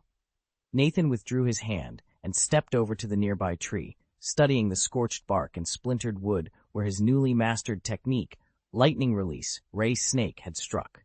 He frowned in concentration, then allowed himself a small, satisfied nod. The speed of the jutsu's deployment and the impact it delivered both exceeded his expectations. This addition to his arsenal would give him a decisive edge in battle. Even better, because he'd refined ray snake to near perfection, he could now dedicate more chakra to honing his next move. Lightning release, thunder prison. He thought back to 6 days earlier when he'd completed the sealing array. From that moment on, he'd funneled the 44,000 chakra he saved each day into his thunder prison training, steadily boosting its daily proficiency gains from 300 points to 740. And today, he planned to invest an extra 15,000 chakra, exactly as he'd charted, to push those gains even higher, all the way up to 890 points per day. To confirm his progress, Nathan summoned his training panel. He watched the numbers scroll upward, recalling every lesson, every spar, every burst of lightning he'd summoned over the past half-month. Where lightning release, Thunder Prison had stood at level 0 with just 500 points, it now proudly read level 5 with 3,645 5,000 points. A smile tugged at the corner of his lips. He was getting closer, far closer, to mastering the jutsu that would one day turn the tides of any battle. Based on accumulating 890 proficiency points a day, Nathan realized he'd need just 13 more days to push lightning release to perfect mastery at level 7, level 0. Add that to the 16 days he'd already invested, and the total comes to 29, almost half the 2 months he'd first estimated. In other words, he could begin practicing lightning release, lightning sword, a full month ahead of schedule. That alone justified the extra effort and resources he'd poured into his training. Nathan shifted his attention from the progress bar for lightning release, thunder prison, to his Sharingan's evolution. After 31 days of focused improvement, his Sharingan had reached 30,000 out of 50,000 points. At his current rate, it would hit the next tier in no more than 5 days, just in time for his reflection heart technique to perfect itself. Once the Sharingan leveled up, he expected a significant boost to his spiritual attribute, along with a higher theoretical chakra limit and faster recovery rate. It promised to be as comprehensive an upgrade as the last surge in his basic stats, solidifying his growth on every front. Nathan glanced at the data on his console one last time. Raising his reflection heart technique by just 2 points would no longer trigger the Sharingan's next stage. Its evolution threshold was climbing, and soon it would leap forward on its own. He'd given himself at most 5 days. In reality, it would probably happen even sooner. Satisfied with his estimate, he shut off the display and rose from his seat. Without hesitation, Nathan made his way back to the clearing where he'd trained before. He formed the Ren seal between his hands, inhaled deeply, and unleashed the multi-shadow clone jutsu. A billow of chakra-tinged smoke erupted, and 6 perfect duplicates of Nathan materialized around him. He assigned each clone a specific set of exercises, then settled into his own rigorous practice routine. 3 days sped by in a blur of physical drills and meditative focus. At dawn on the 4th morning, as Nathan settled into the rhythmic flow of his reflection heart technique, a sudden spark of clarity lit up his mind. He froze mid-hand seal, closed his eyes, and let the insight wash over him, savoring every detail of this long-awaited breakthrough. After what felt like an eternity, Nathan's eyes flickered open. He stared at the swirling crimson of his Sharingan and murmured, "Is this the perfected state of the reflection of the heart?" Moments ago, his technique had finally advanced to level 900. He remembered vividly how, at level 8, he'd felt the reflection of the heart slipping beyond the rigid framework the Uchiha ancestors had so painstakingly forged. Now that sense of divergence was impossible to ignore. The reflection of the heart was no longer a mere mental illusion. It had become a boundless gateway, a path by which his clan might at last escape the cruel fate that had haunted them for generations. Only one problem remained. He still couldn't deploy it. At least, not yet. Nathan let his thoughts drift back to the forbidden power seated deep within the Uchiha legacy, the Mangekyo Sharingan. If any member of the clan could awaken it at will, every shinobi village, even Konoha itself, would move to crush them. To wield such a treasure was, effectively, a crime. He shook his head, banishing that dangerous line of thought. There would be time for politics later. For now, he had work to do. Taking a steadying breath, Nathan refocused his will and began the final experiment, testing how a level 9 reflection of the heart would influence and perhaps catalyze the next evolution of his Sharingan. Nathan counted in his mind, 1, 2, 3, then paused, letting his breath settle. He opened his chakra monitor and glanced at the evolution bar, tracking his Sharingan. A smile broke across his face. When he'd advanced the reflection heart technique from level 7 to 8, every 3 points of mastery only yielded 1 point of Sharingan evolution. Level 8 had improved that to 2 to 1. But now, at level 9, the ratio had jumped all the way to 1 to 1. In other words, each bit of effort he poured into perfecting the reflection heart technique directly translated into an equal gain in his Sharingan's power. Nathan had expected each new tier to be harder to attain and to offer diminishing returns. Instead, the 9th rank brought a qualitative transformation so significant that it more than counterbalanced the increased difficulty. With the same daily investment of time and chakra, he could now double the growth rate of his Sharingan. His heart quickened at the realization. By exploiting this newfound efficiency, Nathan would accelerate his ocular prowess faster than ever before, a breakthrough that could change everything. With that in mind, Nathan dove back into his training without hesitation. At his current pace, his Sharingan wouldn't reach the 30,000, 50,000 mark until tomorrow night. But if he pushed himself now, he could hit it before midnight. He couldn't afford to waste a single moment. Chapter 640, Comprehensive Improvement. The sun had set and the moon had risen. In the blink of an eye, a full day had passed. Now, in the dead of night, Nathan still sat deep within the forest, a lone bonfire crackling before him. His eyes were closed, and his hands moved in a steady rhythm as he practiced the art of reflecting the heart again and again. Suddenly, his motions froze. He opened his eyes, and under the firelight a fierce gleam ignited in his gaze. A powerful wave of mental energy radiated from him, majestic and imposing. The chirping of insects in the surrounding underbrush was abruptly stifled, as if an invisible hand had clamped their throats. An oppressive silence fell over the clearing. For several heartbeats, not a single creature dared disturb the stillness, until a damp branch collapsed into the fire with a sharp crackle. Sparks flew, and the embers snapped and hissed. Gradually, the insects resumed their calls, though now their songs were cautious and sparse. Clearly, even the smallest woodland creatures had felt the lingering echo of Nathan's power, and many preferred to hide rather than risk another encounter.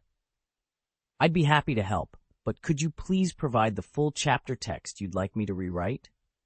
Once I have the complete content, I'll transform it into a coherent, polished English version with your protagonist Nathan as a clearly defined male character." A translucent, light blue panel materialized before Nathan's eyes, his personal status screen.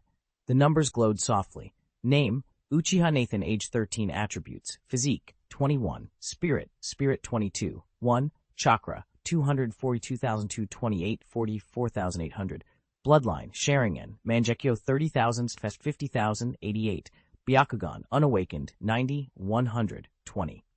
Techniques and skill levels. Chakra refining technique, Li, 6, and 10,000, wind release. Rasen Shuriken, level 9, 31,120, Honeyone, Wanderer's Great Shark Bullet, level 8, 41 and 4th. Lightning release, lightning release, lightning body. Lightning release, lightning bundred, lightning release, lightning sword, level 100 for 200. Lightning release, lightning prison, level 6, 2,205 Tenzin. Multi-shadow clone technique of 8, 14,000, 50,000. Shuriken shadow clone technique, Level 8, 7,330. Chakra Feather Cloak. Level 8, 18,002. Heavy Scalpel. Level 7. Chakra Scalpel. 14,20,000. Shadow Sword Technique. Level 6, 610,000. Chakra Control. Level 6, 5,070, 10,000. Perfected Arts. Lightning Release. Razor. Level 5. Chakra Absorption. 7. Guardian Seal. 7. Sealing Array. 7. Nathan blinked once as the panel vanished. As his Mangekyo Sharingan edged past 30,000 points, he felt that subtle surge of power, the familiar sign that his spirit attribute had risen, just as he'd expected. Nathan closed his eyes and focused inward, sensing the subtle shift brought on by his newly enhanced spiritual attribute. His theoretical chakra limit, the reservoir from which he drew all his energy, had soared from 750,000 to roughly 900,000. A neat 150,000-point increase. Oddly enough, that was the same jump he'd recorded when his physique attribute climbed from level 20 to 21. He had long suspected that as an attribute's rank grew, each level up would yield a steadily larger return. Yet here he was, seeing the same numerical benefit twice over. The explanation, he realized, lay in how the last upgrade had actually occurred. When his physique surged from 20 to 21, it hadn't done so in isolation. It had tapped into and unlocked a portion of his spiritual potential as well. In effect, that shared boost made the gain look more impressive than it truly was. By contrast, this time his spiritual attribute alone advanced from 20 to 21, and the chakra increase reverted to what he'd seen before. Just 100,000 points.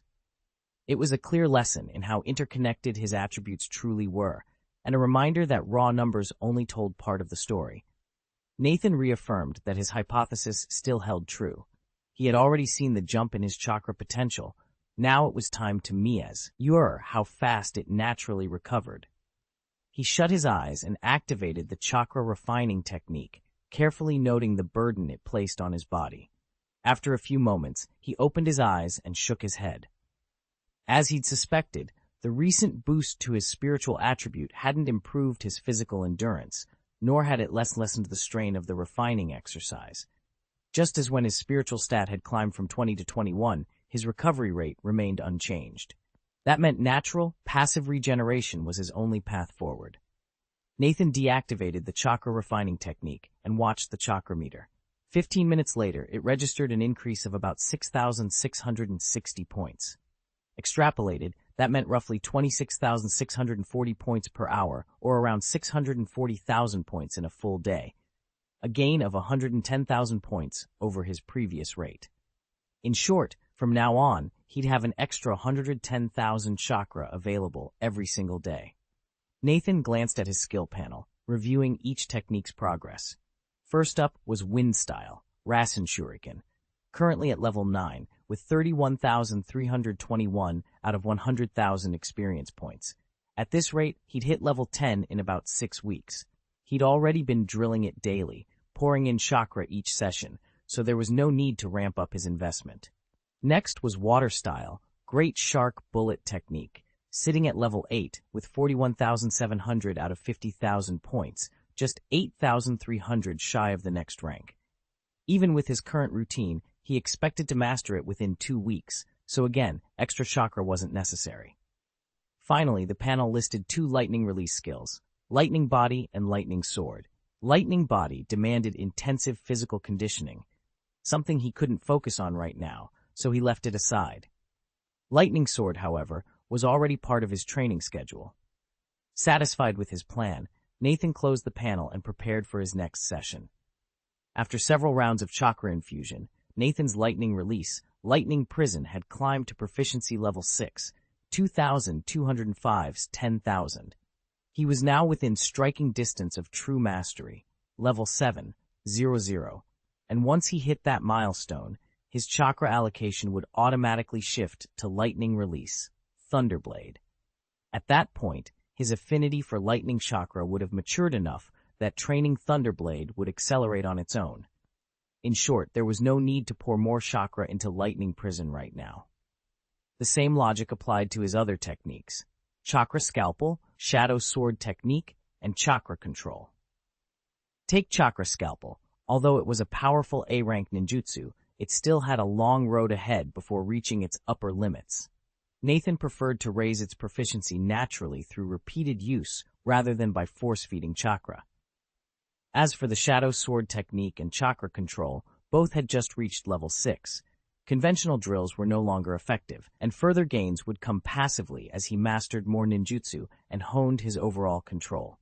Pumping chakra into these skills prematurely would be wasteful. Instead, Nathan would rely on daily sparring, missions, and collaborative training to let his abilities grow organically. Nathan leaned back against a tree, reviewing his chakra ledger in his mind. He'd long ago determined that dedicating 4,000 chakra points a day to a single technique was more than enough. Real improvement came from disciplined practice, not sheer volume of chakra. There was no point pouring extra energy into skills that were already well maintained.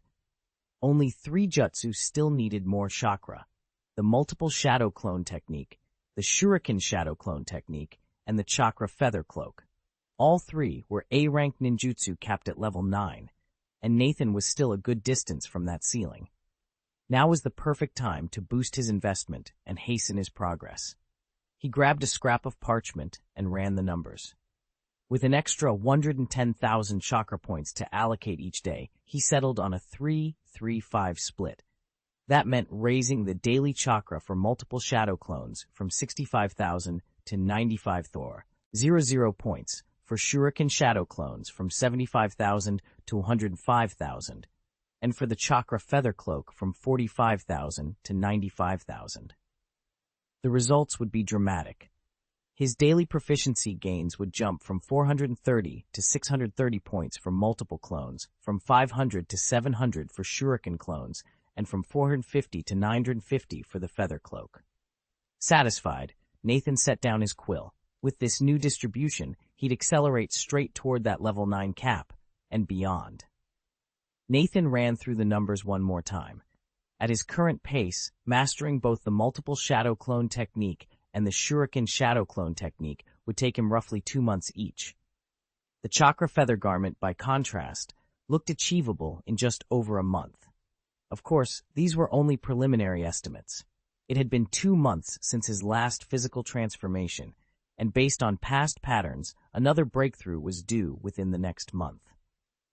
When that happened, his physique attribute would almost certainly jump again, further raising both his chakra capacity and its recovery rate. In effect, he'd gain even more chakra to channel into new jutsu. Setting aside his calculations, Nathan shifted his attention to the status display. First, he checked the chakra column, then the Byakugan gauge in the bloodline traits section. The chakra limit had soared ever since he advanced his chakra refinement technique to level 6. In just over a month, it had climbed by more than 40,000 points, bringing his total chakra ceiling to 240,000. Only a handful of shinobi in the world could rival that. As for his Byakugan, it still had room to grow before he could rely on it fully. Nathan had expected this.